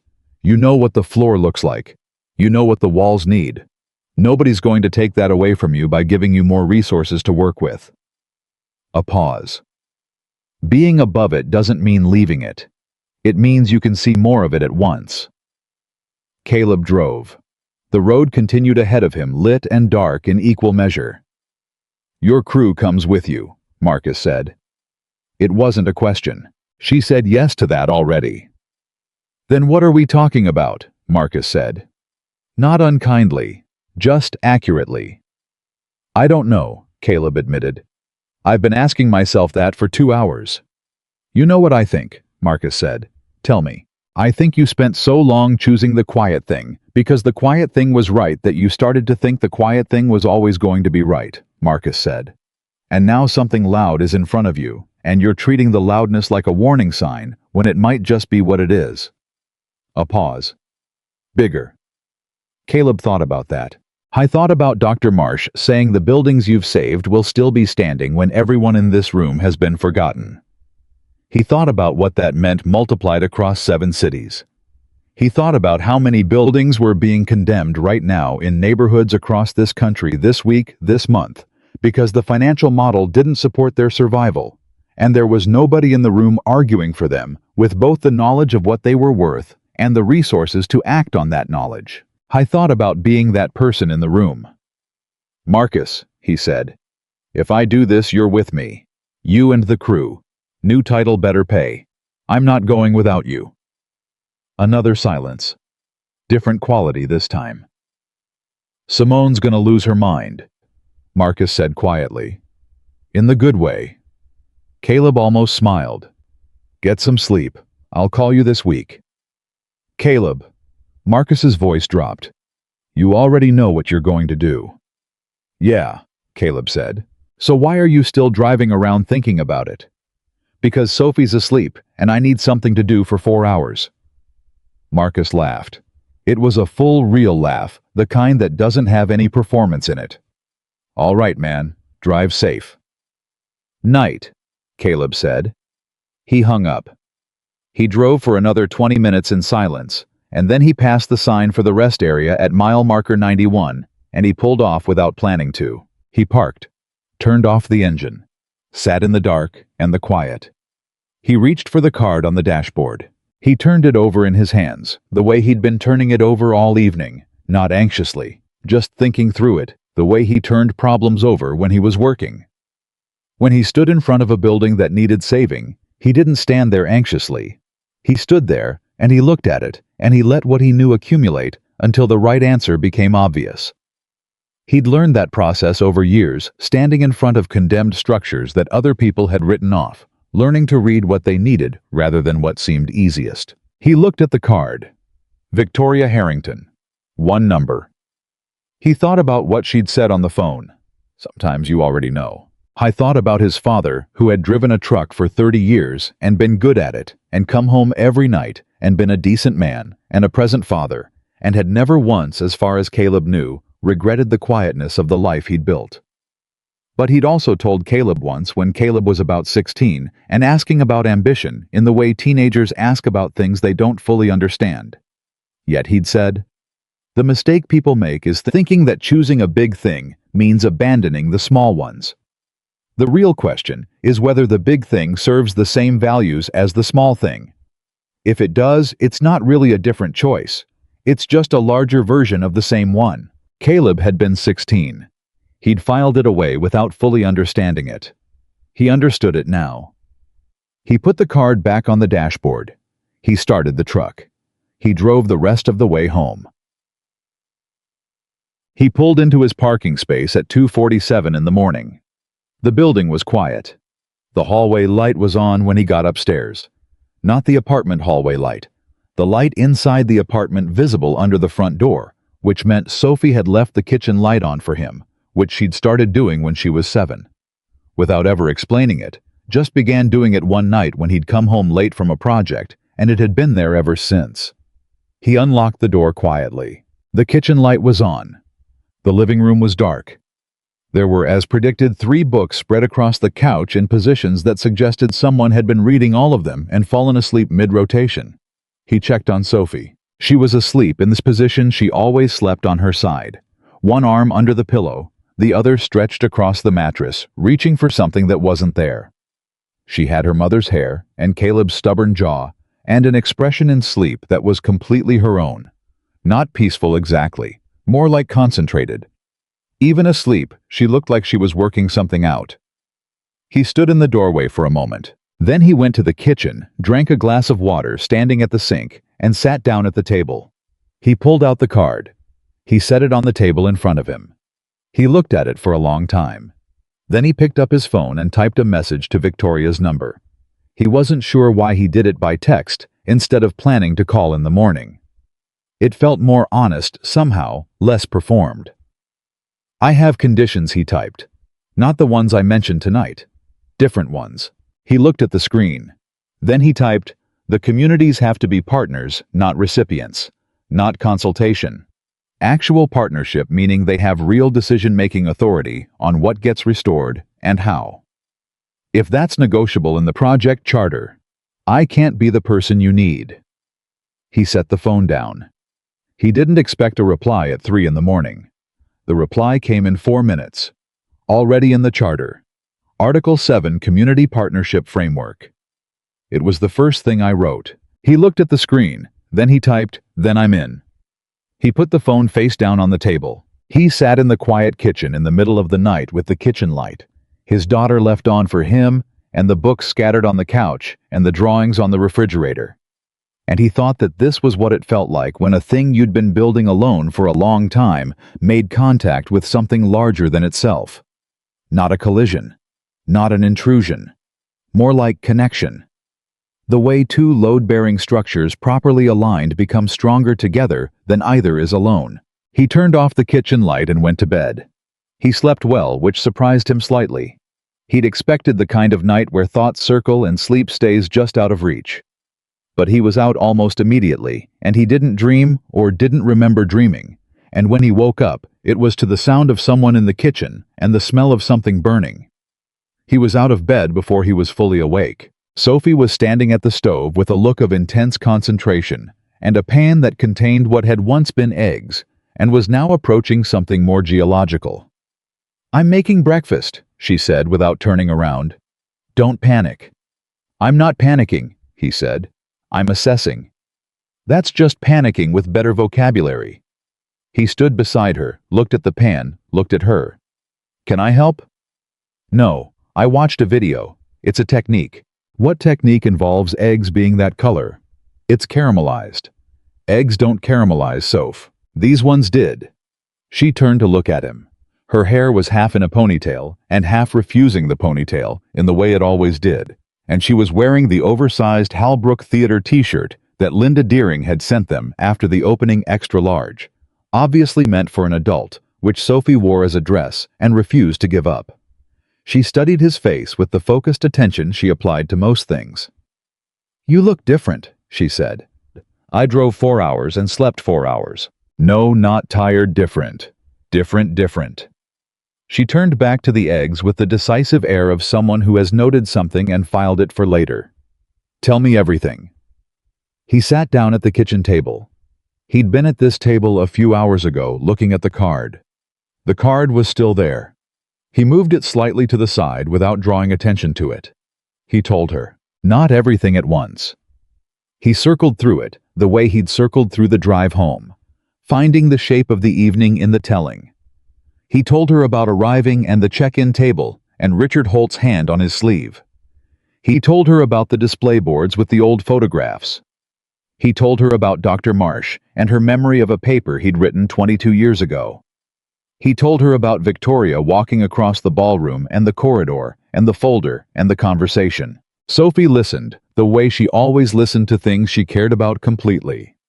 Not performing attention, actually giving it. The eggs got progressively more geological, and she didn't appear to notice. "She knew who you were," Sophie said, "for 3 years, and she couldn't find you."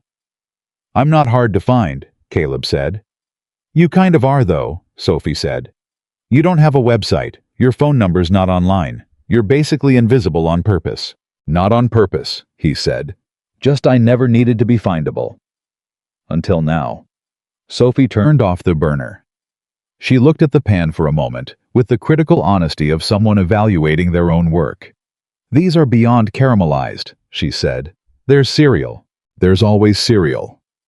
She got the box down from the cabinet, got 2 bowls poured without measuring, brought them to the table, sat across from him, poured milk, pushed his bowl toward him. All of this in one fluid sequence that had the feel of something done so many times it had become its own kind of language. "So what did you tell her?" she asked. "I told her I needed to think about it." Sophie looked at him with the expression she used when she thought he was being imprecise. "What does that mean?" "You thought about it on the drive home. You called Marcus. You probably sat in that rest area off the highway you always stop at." She pointed her spoon at him. "You always stop at that rest area when you're working something out." He looked at her. How do you know about that rest area? Dad, I've driven with you approximately 1 million times. You stop there when something's in your head. She ate a spoonful of cereal. So what did you actually decide? He looked at the card on the table. He slid it across to her. She picked it up, read it, turned it over, set it down. Victoria Harrington, she said. Yeah. She's the one who... Sophie stopped, started again. The Harrington tech person. Yeah. The one from school, whose tuition you paid. He looked at her. How do you know about that? Sophie met his eyes with an expression that was very still and very honest. I found the bank records, she said. Last year, I was looking for the folder with our lease papers, and I found the wrong folder. He was quiet. I didn't say anything because you didn't say anything, she said. I figured you'd tell me when you wanted to. She paused. You never did. Sophie, I'm not mad, she said quickly.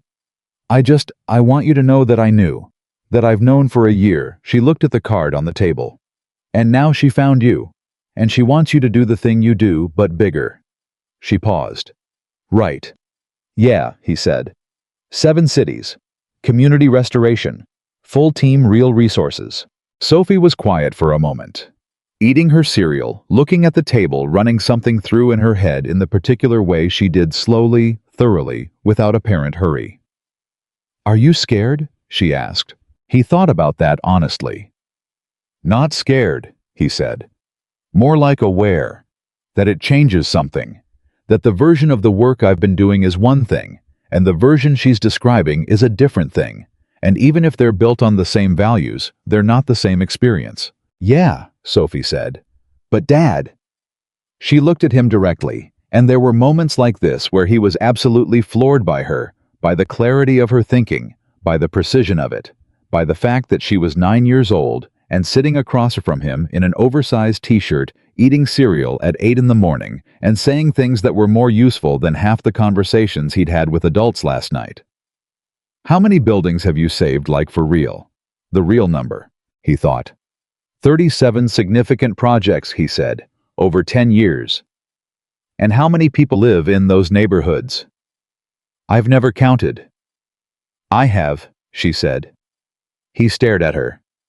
I looked it up, she said with the faint defensive edge of someone expecting to be told they overstepped.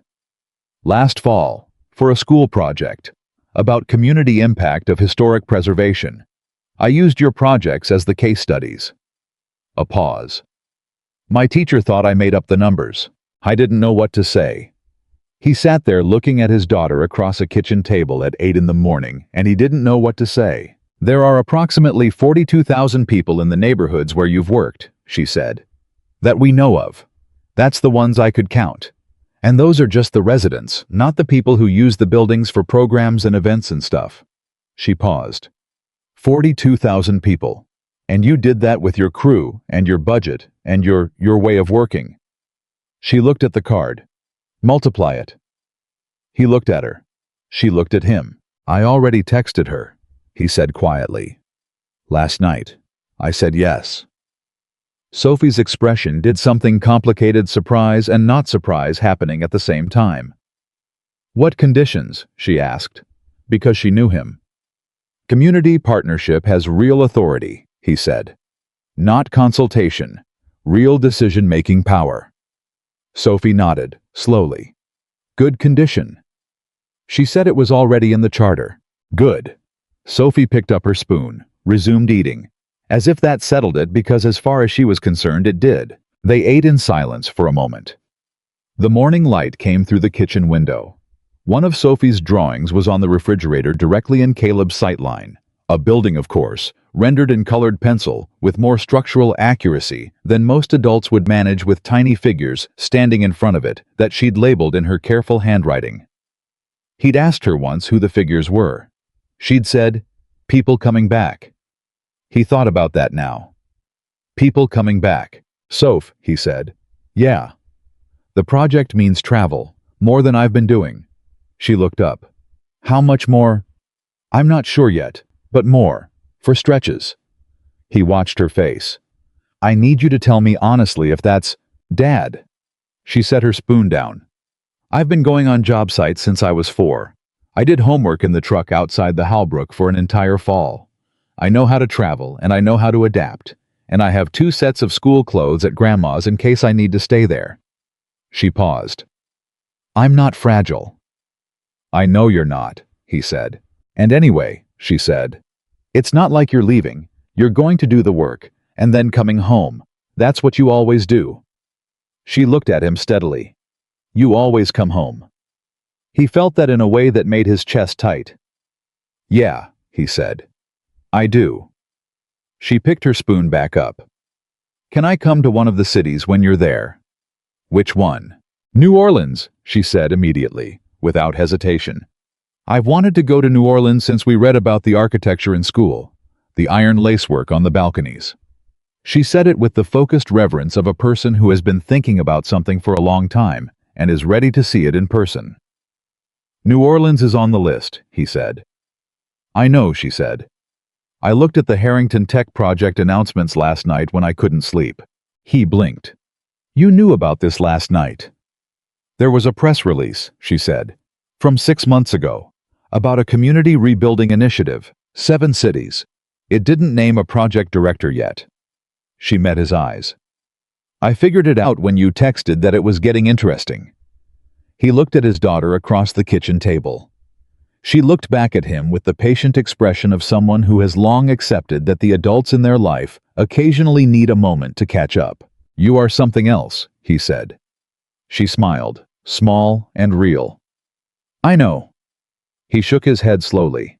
He was going to have feelings about this moment later, probably at an inconvenient time on a job site or in a meeting or driving somewhere at night. He was going to have feelings about this child and this kitchen and this morning, and they were going to be the good kind. Eat your cereal, he said. She ate her cereal. He ate his. He called Victoria at 9 o'clock. She answered before the second ring.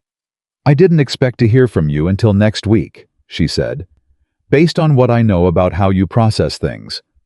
I drove 4 hours, he said. I had time. Fair. A pause.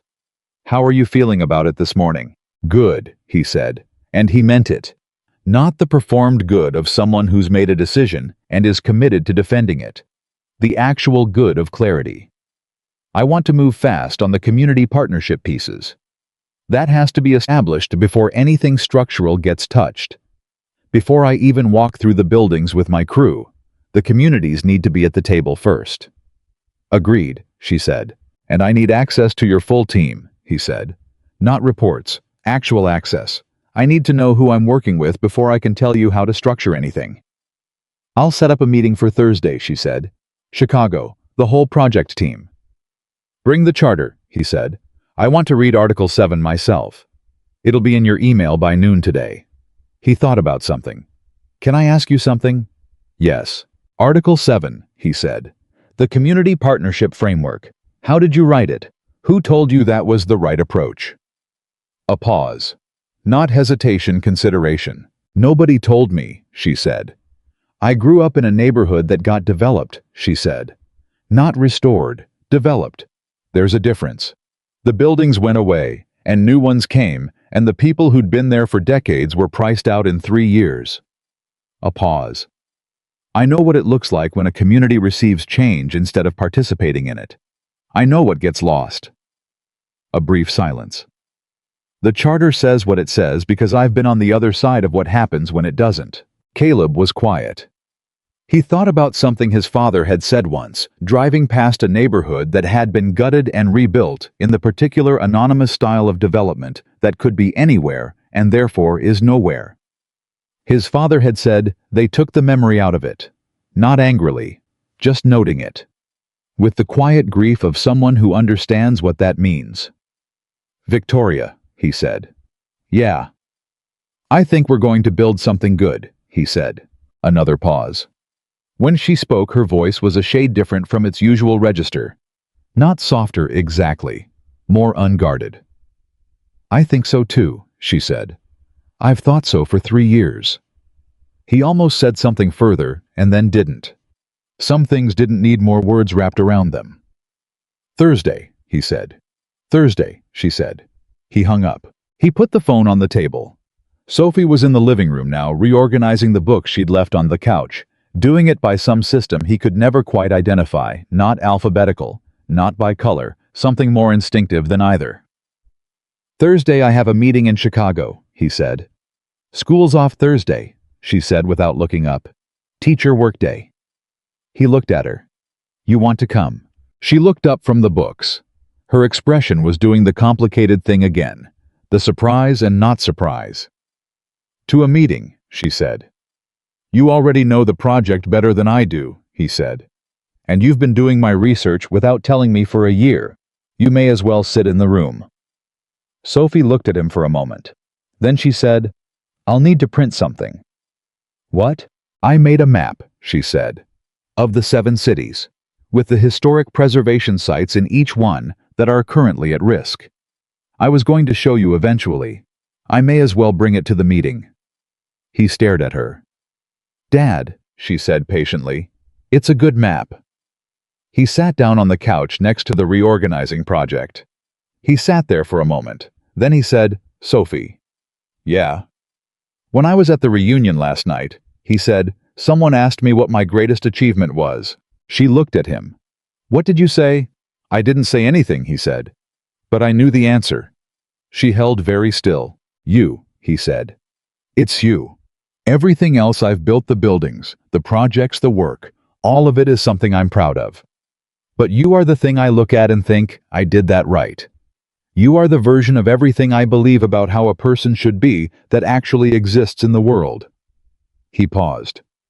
You're 9 years old, and you made a map of at-risk historic preservation sites in 7 cities because you wanted to understand what your father was going to be asked to do. That's not normal, Sophie. That's remarkable. Sophie looked at him with eyes that were very bright and very steady. I learned it from somewhere, she said. He nodded. Once. Slowly. She reached over and put her hand on his arm for exactly 1 second, her version of a hug when she was trying to stay composed, and then went back to the books. He sat beside her for a while. The morning moved around them. Outside, the city was doing what cities do, the muffled sounds of it, the life of it, the particular noise of a Saturday morning, in a neighborhood where families were waking up and going about the ordinary, remarkable business of their lives. He thought about 42,000 people in 37 neighborhoods. He thought about what those numbers became multiplied across 7 cities. I thought about buildings that held memory for communities that needed the memory held. About walls that remembered things. About the difference between development and restoration. The difference between imposing a new thing and recovering what was always there. He thought about a 22-year-old girl on a bench outside a financial aid office doing the arithmetic of an impossible situation. He thought about what it meant to change someone's arithmetic. I thought about all the buildings in this country right now that were being condemned or sold or demolished because nobody in the room had both the knowledge of what they were worth and the will to act on it. He thought about Thursday. He thought about New Orleans and iron lacework on balconies and a 9-year-old who had made a map. He picked up one of Sophie's books from the pile she was sorting through, turned it over, put it back. What system are you using? He asked. For the books. She didn't look up. Emotional order, she said. What does that mean? The books I need most are closest, she said. Not the ones I love most. The ones I need most. There's a difference. He looked at the pile, looked at her. Yeah, he said. There is. She finally looked up at him. Are you nervous? She asked. About Thursday. About all of it. He thought about it. He thought about the road at midnight, lit 100 feet at a time. About trusting that the road was still there beyond the headlights. About the moment you stop running the math and just do the thing. No, he said. She studied him. Good nervous or actually not nervous? Actually not nervous, he said. For the first time in a long time, I know exactly what the work is. I know why it matters. I know who I'm doing it with. He paused. That's not a feeling that leaves a lot of room for nervous. Sophie looked at him with an expression he'd seen before, not often, but sometimes in moments when something clicked for her. The expression of a person who has received information that is going to reorganize other information around it. "Okay," she said. She went back to the books. He sat beside her in the quiet of the morning, and outside the city went about its life. And somewhere in Chicago, a team was preparing for Thursday, and somewhere in 7 cities buildings were waiting to be found by someone who could see what they were meant to be. And for the first time in a long time, the quiet didn't feel like something he was choosing instead of something else. It felt like the stillness before work begins. The good kind. The kind that means you know what you're doing and you're ready to do it, and the only thing left is the doing. He reached over and pulled one of Sophie's books off the reorganized pile just to see where she'd put it. It was at the top. He turned it over, read the cover. It was a book about architecture, old buildings, the kind that last. He put it back exactly where she'd placed it. "Good system," he said. "I know," she said. Thursday came with the particular clarity of a Chicago October morning, the kind of cold that doesn't apologize for itself, that arrives fully formed and expects you to be ready for it. Caleb was ready. He'd been up at 5:30, not because he'd set an alarm, but because he'd slept all he was going to sleep, and his body understood that today was the kind of day that required being awake for all of it. He made coffee. He stood at the kitchen window and drank it, looking out at the street below, watching the neighborhood rouse itself. The man who walked his dog at the same time every morning. The woman from the 3rd floor who always left for work 20 minutes before anyone else on the block. The delivery truck that idled too long outside the corner store on Tuesdays and Thursdays with mechanical reliability. He'd watched this street for 6 years. He knew its rhythms the way he knew the structural patterns of old buildings, not from study, from presence. From paying attention over time. Sophie appeared in the kitchen at 6:45 dressed and carrying her backpack and the rolled-up map she'd printed the night before, which she'd secured with a rubber band and labeled in her careful handwriting, Harrington Initiative Priority Sites by City. She set it on the table and poured herself cereal without comment, because in Sophie's world, being prepared was not something that required announcement. "You labeled it," Caleb said. "Maps should be labeled," she said. He looked at it. "Can I see it?" She slid it across without putting down her spoon. He unrolled it on the table, holding both ends down with his coffee mug and a book she'd left on the table edge. It was a real map, not a child's approximation of one. She'd pulled topographical data and overlaid it with zoning information and historical preservation registry status for each of the 7 cities, marking at-risk structures in red and recently restored ones in blue, and the ones that were in the gray zone could go either way, depending on whether anyone with resources showed up in yellow. There were notes in the margins. Small, precise, researched notes about specific buildings. Population data. Community organization contacts she'd apparently found through some combination of internet research and what appeared to be direct email inquiry. He looked up at her. She was eating her cereal with the focused neutrality of someone who is aware they've done something impressive and is choosing not to make anything of it. "Sophie," he said. "Yeah." "How long did this take you?" "Since September," she said. "Of this year. Of last year." He put the map down. He looked at his daughter. "I wanted to understand what you were doing," she said simply. "All of it. Not just the buildings I could see from the truck. The whole picture." She paused. "And then the Harrington press release came out in March, and I thought that's it. That's the thing. That's what Dad's work connects to, if someone gives it room to connect." She met his eyes. "I just didn't know how to tell you without it sounding like I was pushing." "You weren't pushing," he said. "I know," she said. "But you have this thing where you don't like when people tell you what direction to go. You like to find it yourself." He was quiet.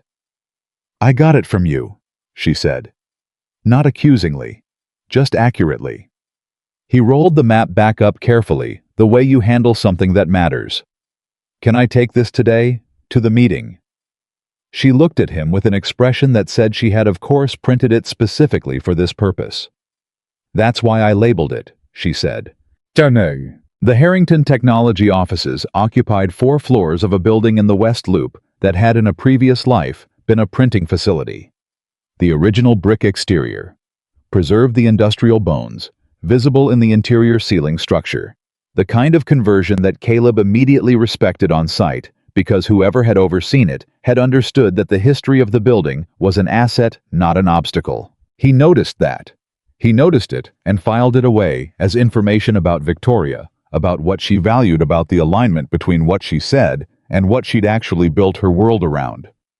Sophie noticed it too.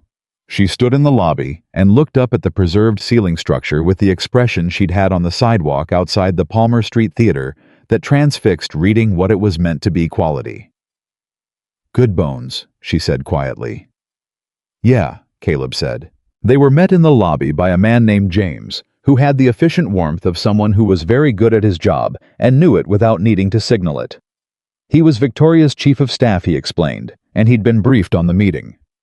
He looked at Sophie with the brief recalibration of someone who had not expected a 9-year-old and was determining how to adjust. Sophie extended her hand. "Sophie Whitmore," she said. "I have a map." James shook her hand with complete seriousness. "James Okafor. I look forward to seeing it." They rode the elevator to the 14th floor. The meeting room was already occupied when they arrived. 6 people around a table: architects, urban planners, a community liaison specialist, a nonprofit finance director. All of them with folders and laptops and the focused energy of people who had been working on something for a long time and were finally in the room where it became real. They looked at Caleb. They looked at Sophie. Victoria was at the head of the table.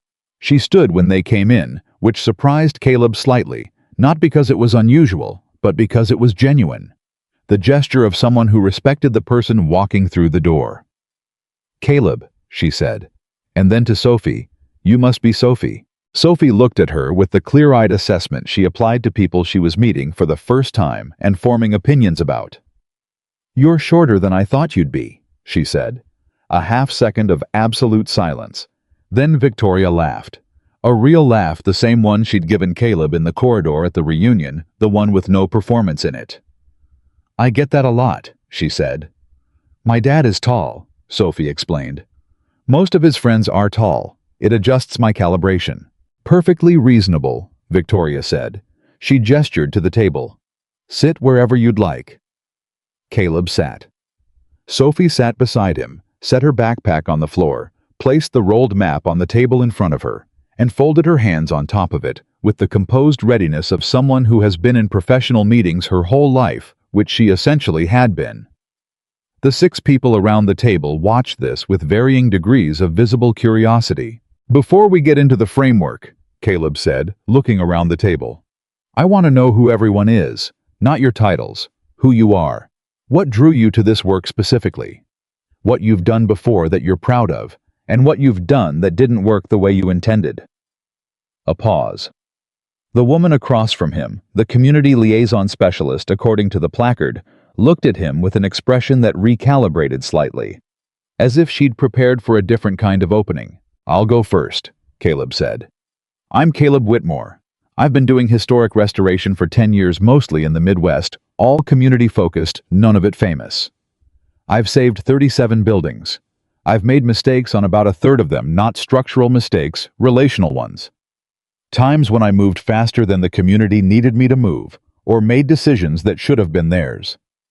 I'm here because I've learned from those mistakes, and because I think this initiative structured correctly can do something that individual projects can't." He paused. "That's me.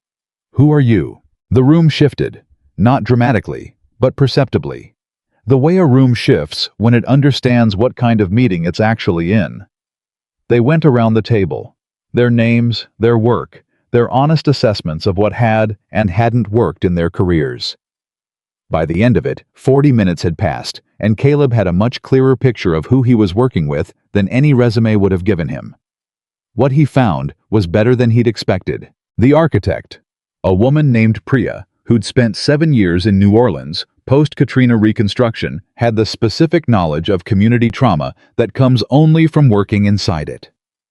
The urban planner, a man named Deshaun, who'd grown up in one of Baltimore's most distressed neighborhoods, had the kind of ground-level understanding of what communities actually needed, as opposed to what developers assumed they needed, that couldn't be acquired from outside. The nonprofit finance director, a woman named Carol, had structured funding models for 17 community preservation projects and knew exactly which approaches collapsed under pressure and which ones held. These were not people assembled for optics. These were people assembled because they knew things. He looked at Victoria across the table. She met his eyes. He gave her the smallest nod. She received it without expression, but something in her settled. Article 7, Caleb said, opening his copy of the charter. Let's start here. They worked for 4 hours. Real work, not the kind of meeting where decisions get made later by smaller groups in different rooms, but the kind where the actual framework gets built in real time in the room, with everyone's knowledge contributing to the structure. Caleb drove it the way he drove job sites, directly, without ceremony, with complete intolerance for vagueness. When someone said, "We'll handle the community engagement piece," he asked what that meant specifically, who was responsible, what the timeline was, what the decision-making authority looked like. When the answer was unclear, they worked it out until it wasn't. Sophie sat beside him and didn't speak for the first 2 hours. Then Deshawn, the urban planner, put up a map of Baltimore's community structure on the screen and started talking about a specific neighborhood on the city's east side where 2 historic structures had been lost in the past 18 months to what he described as preventable demolition buildings that were viable but fell through the cracks of the assessment process. Sophie looked at the map. "That's Eager Street," she said. Deshawn stopped. He looked at her. Everyone at the table looked at her. "The Eager Street corridor," she said with the careful tone of someone double-checking their own knowledge against the map on the screen. The 2 buildings that were demolished, one was the 1887 row house block at 1423, and one was the former Stonewall Community Hall at the corner of Federal. She paused. The community hall had a structural assessment done in 2021 that found the foundation was repairable. The demolition happened 18 months later, which means the assessment was done, and then nothing happened for 18 months, and then it was too late. Deshawn was looking at her with an expression that had passed through surprise and was arriving somewhere on the far side of it. "Where did you?" he started. "Maryland Historical Trust Public Records," she said. "And the Baltimore City Department of Housing Demolition Permits Database." She paused. "I have it on the map." She unrolled her map on the table. The room leaned in. Caleb watched the 6 people around the table look at what his 9-year-old daughter had built over 14 months in her spare time, and he watched their expressions move through various versions of the same recalibration. Not condescension, adjusting upward. They were past that within the first 30 seconds of looking at it. Something more like recognition. The recognition of people who know careful work when they see it and are encountering it in an unexpected form. "Is this?" Priya leaned closer.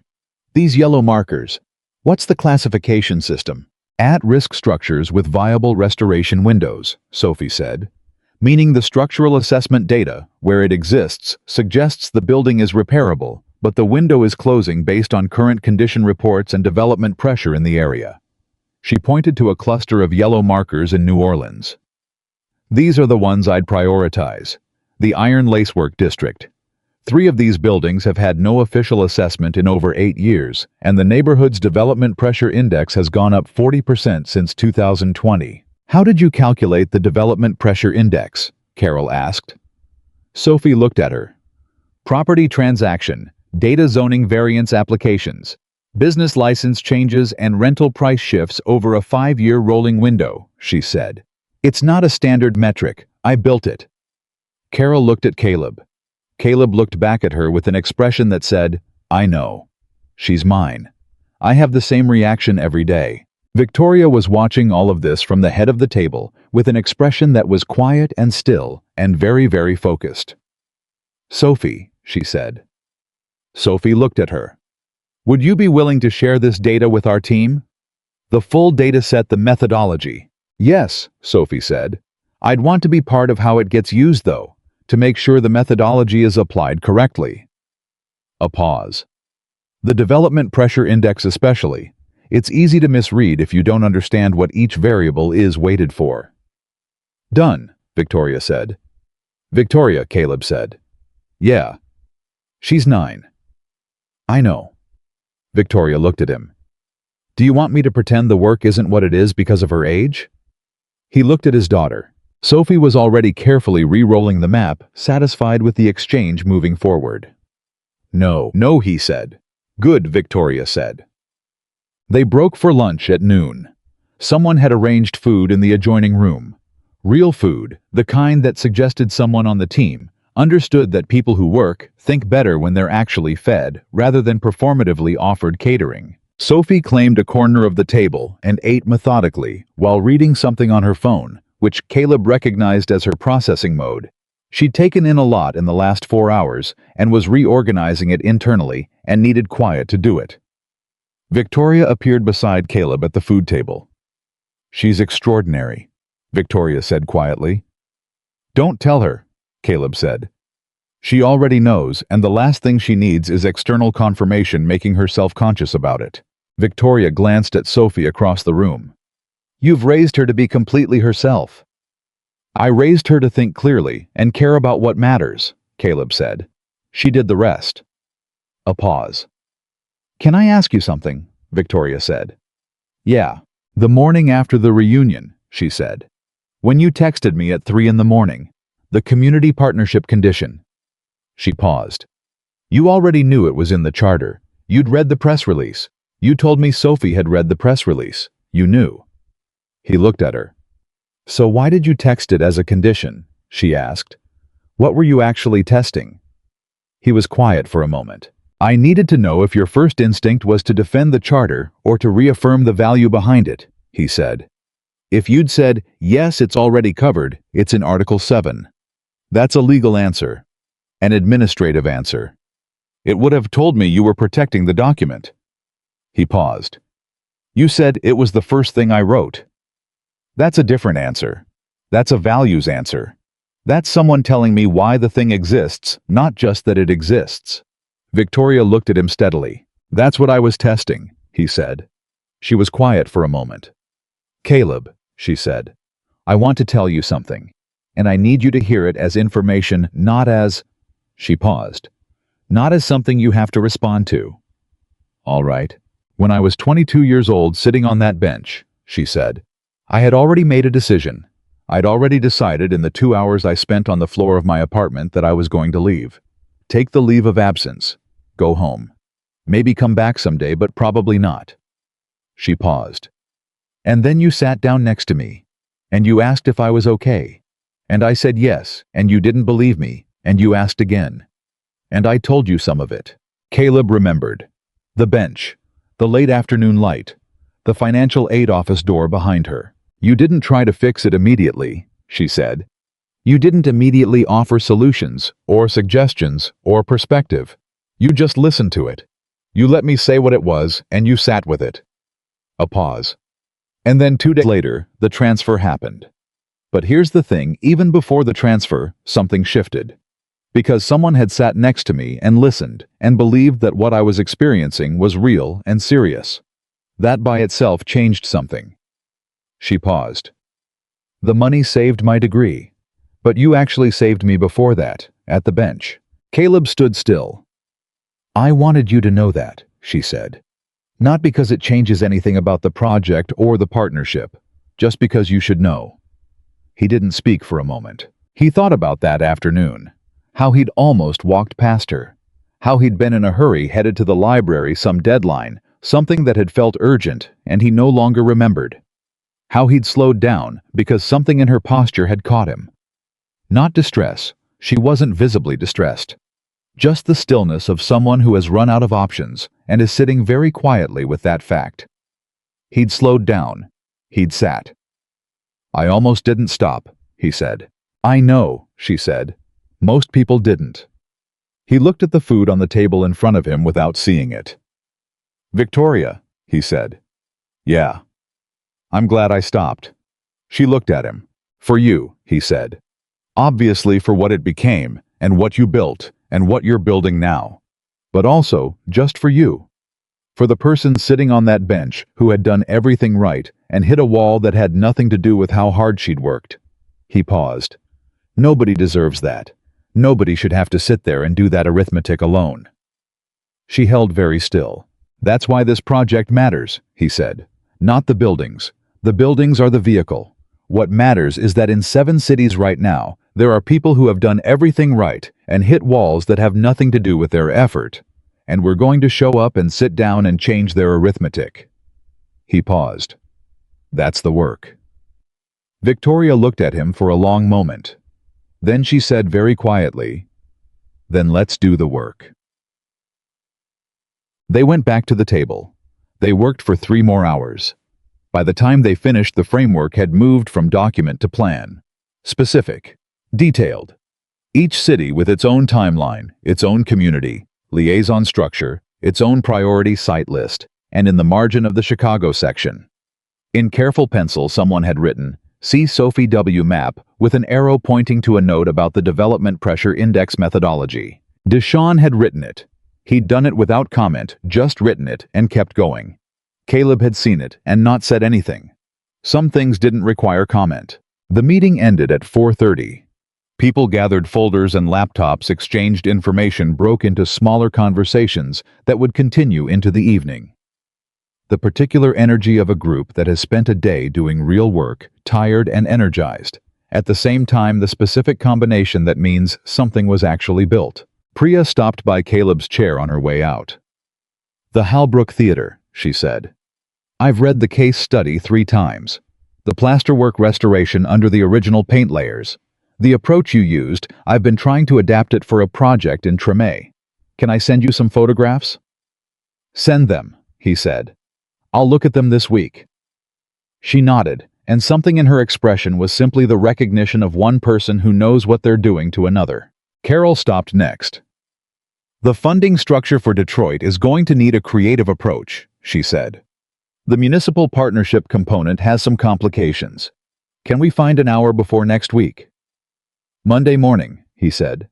7 a.m. "I'm an early starter." She smiled. "So am I." Deshawn was last.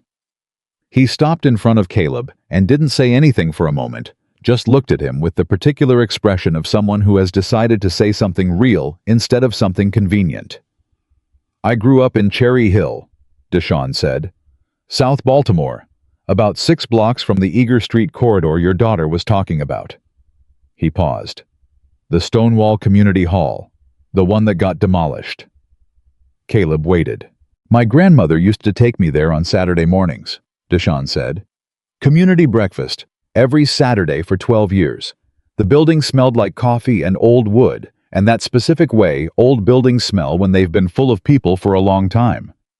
He paused. "When it came down, I drove past the lot, and I just sat there. Just sat in my car and looked at where it had been." "I'm sorry," Caleb said. "I wanted you to know why I'm here," Deshawn said. "Not the resume version, the real version." He paused. "That's the building I'm working to prevent. Every time. Every city. Every project." He put out his hand. "I'm glad you're doing this." Caleb shook it. "I'm glad you are too." Deshawn left. Sophie appeared at Caleb's elbow, backpack on map tube under her arm ready. "Good meeting," she said. "Yeah," Caleb said. "Deshawn is going to be important," she said. "I know. Priya too, I know." Carol knows things nobody else in the room knows about how money actually moves through nonprofit structures, Sophie said. She was correcting things in her head while other people were talking. You could see it. Caleb looked at her. "You noticed that." She kept making small notes in the margin and then crossing them out, Sophie said. "That's someone with a different answer who's being polite about having it." She paused. "We should ask her about the margins. The crossed-out things are probably the real concerns." He looked at his daughter for a long moment.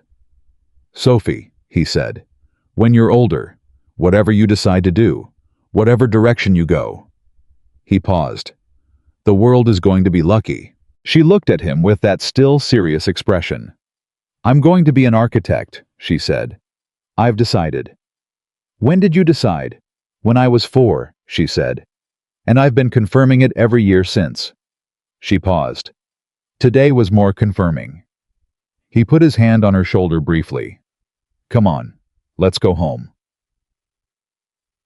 Victoria walked them out. In the elevator, Sophie asked Victoria about the building conversion, the preserved ceiling structure, the original brick, the decisions made about what to keep and what to change. Victoria told her in real detail without simplifying for her age.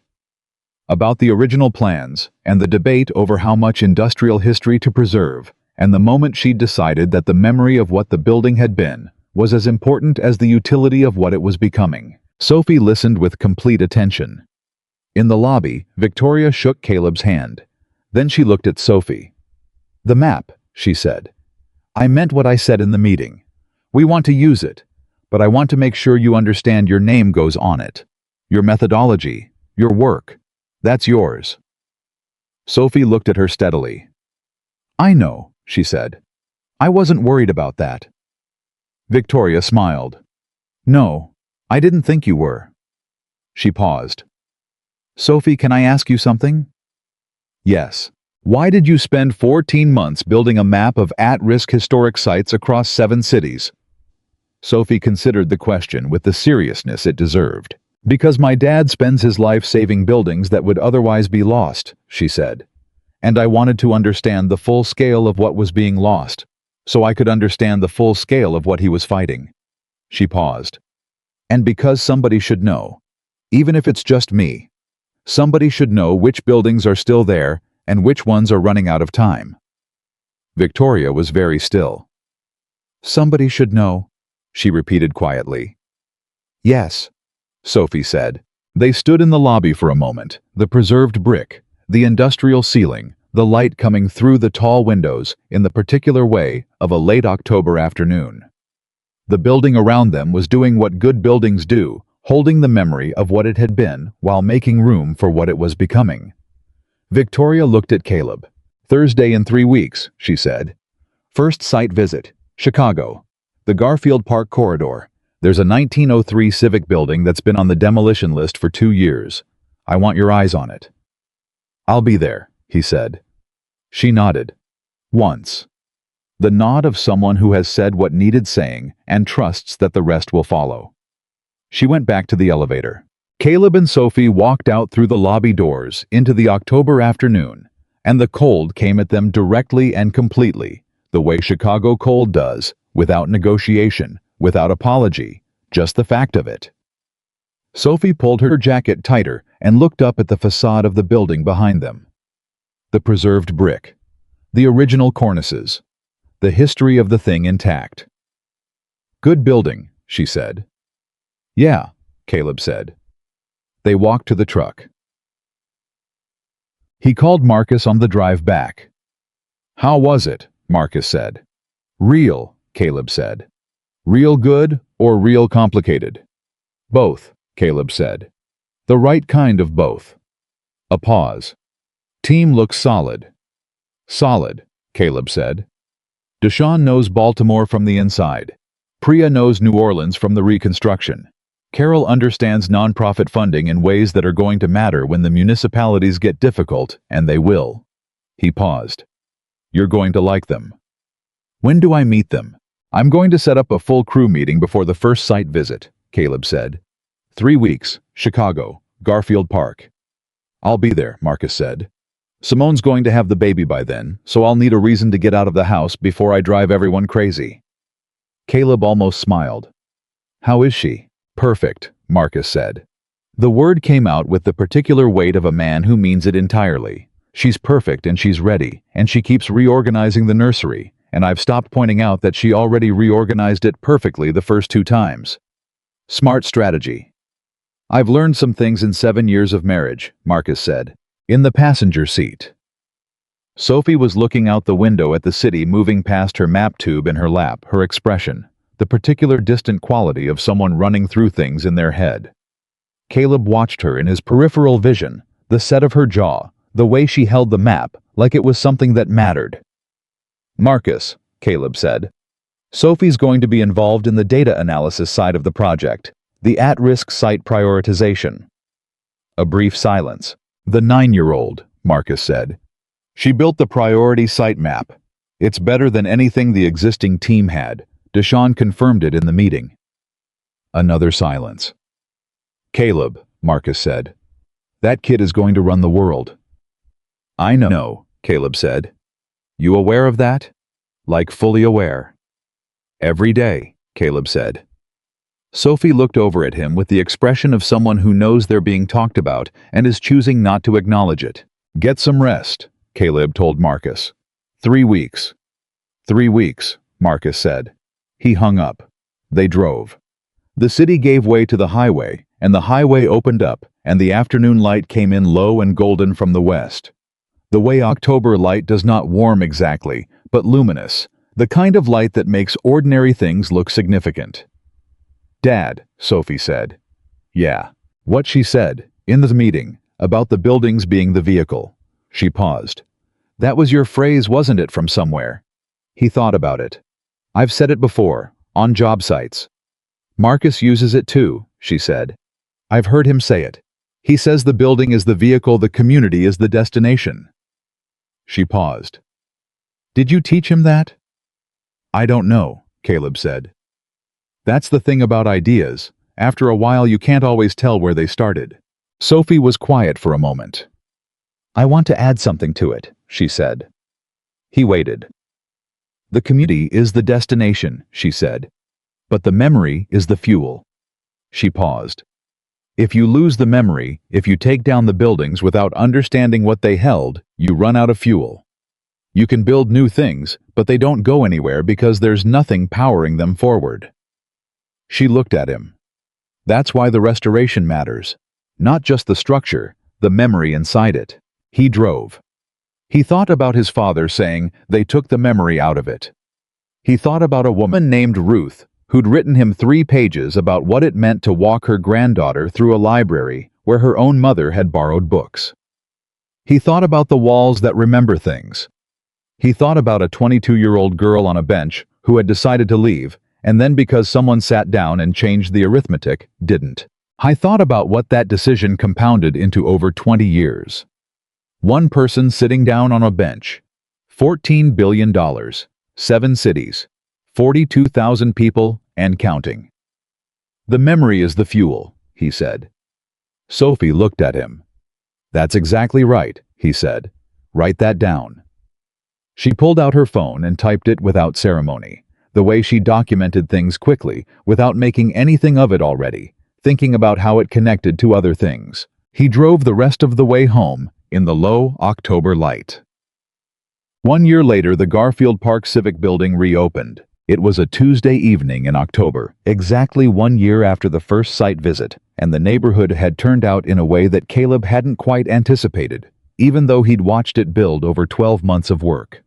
The community meetings, the decision sessions where residents sat at the same table as architects and actually made choices that stuck, the slow accumulation of ownership that happens when people are treated as partners instead of recipients. The building itself was restored to the 1903 original on the exterior, with the interior adapted for contemporary community. Used meeting rooms, a learning center, a small performance space, a kitchen designed for the community meal programs that had been operating out of a church basement 3 blocks away for 11 years and finally had a real home. The plasterwork on the main hall ceiling had taken 6 weeks. Caleb's hands had been in it for 4 of them. He stood on the sidewalk outside before the ceremony started in the early evening cold, and he looked at the building. Marcus appeared beside him. 40 years minimum, Marcus said. Structural integrity done right. 40 years before she needs major work again. 50, Caleb said. The foundation work we did. Marcus looked at him, smiled. 50. How's the baby? Loud, Marcus said. Healthy. Loud. He paused. Simone brought her to the site last week. She looked at the facade for about 30 seconds and then fell asleep. I'm choosing to interpret that as approval. Inside the building, people were gathering. Caleb could see them through the restored windows, the large original glass cleaned and resealed, framing the lit interior like a painting. Families. Elders. Young people who'd grown up in this neighborhood and stayed, and others who'd left and come back, and others who were here for the first time and were finding out what the place had been and what it was becoming. Victoria appeared beside him on the sidewalk. She looked at the building. She said nothing for a moment. "The windows," she said finally. "Original glass," Caleb said. 1903, all of it intact under 6 layers of paint and weatherproofing. "How did you know to look?" "You always look," he said. "Before you decide something's gone, you look." She was quiet. "Article 7 held," she said. "In every meeting, every decision point, the community partnership framework held." "It held because it was built right," Caleb said. "You wrote it right." She looked at him. "We implemented it right. That's different." He acknowledged that with a nod. Deshawn came out through the front door and waved them in. Behind him, through the open doorway, Caleb could hear it, the sound of a full room, people talking and moving, the particular acoustic of a building that is doing exactly what it was meant to do. "Dad." He turned. Sophie had come out from inside. She was in her good coat, the navy one, and she had a notebook in her hand because she always had a notebook when she was working, and she'd been working all evening, talking to residents, documenting responses, asking the questions she'd designed for the community, impact assessment she'd been building alongside the project for the last 12 months. She stood in front of the building and looked up at it, just as she'd stood on the sidewalk outside the Palmer Street Theater 3 years ago before it was finished, and described exactly what it was going to look like when it was. "Someone I talked to tonight," she said. "A woman named Mrs. Patterson. She's 74. She used to come to this building as a girl. Her mother brought her here for a community supper the first winter they moved to the neighborhood. She said she was 7 years old, and it was the first place in the city that felt like it was theirs." She paused. "She walked in tonight, and she stopped in the doorway, and she didn't move for a while, and then she said..." Sophie checked her notebook. "It's exactly the same. The ceiling is exactly the same." Caleb looked at the ceiling visible through the window. He'd spent 4 weeks on that ceiling. She said. Sophie continued reading carefully. "I thought I'd lost it. I thought it was just gone. But someone kept it." Sophie looked up from the notebook. "And then she asked who did the restoration, and I told her your name." He stood on the sidewalk in the October evening in front of a building that had been condemned and was now full of people, and he felt something that he hadn't felt in a long time, or had felt in small doses quietly on job sites when the work was finished and right. He felt it at scale now, the particular feeling of a thing being returned to the people it belonged to. "Dad," Sophie said. She was looking at him with the clear-eyed directness she'd always had. "She wants to meet you." He looked at the building. He looked at his daughter. He thought about the arithmetic of a life, the math of small decisions that compound over decades into things you couldn't have predicted from where you started. A bank line, a bench, a worn jacket, and a 4-hour drive, and a room full of people who had already decided what a man was worth. He thought about what it meant to build things that last, not just buildings. The other things. The things you build inside people when you treat them like they matter. The things you build inside a child when you model what it looks like to do the right thing when nobody's watching. The things you build inside a community when you show up not to impose something new, but to recover what was always theirs. He thought about Mrs. Patterson at 7 years old, in a building that felt like theirs for the first time. He thought about her at 74, standing in the doorway, looking at a ceiling that was the same. He thought about someone kept it. He looked at Sophie. "Let's go meet her," he said. Sophie fell into step beside him. They walked up the steps and through the door into the sound and warmth of a full building. A building that remembered what it was and was ready for what it was. Becoming a building that stood because someone had believed it was worth saving when no one else would. The door closed behind them. And the work, the real work, the kind that doesn't end when the project does, the kind that keeps compounding forward through the people it touches, and the memories it keeps, and the futures it quietly makes possible, continued. As it always had. As it always would. Because that is what happens when one person decides that doing the right thing doesn't require it to be simple. It just requires you to decide.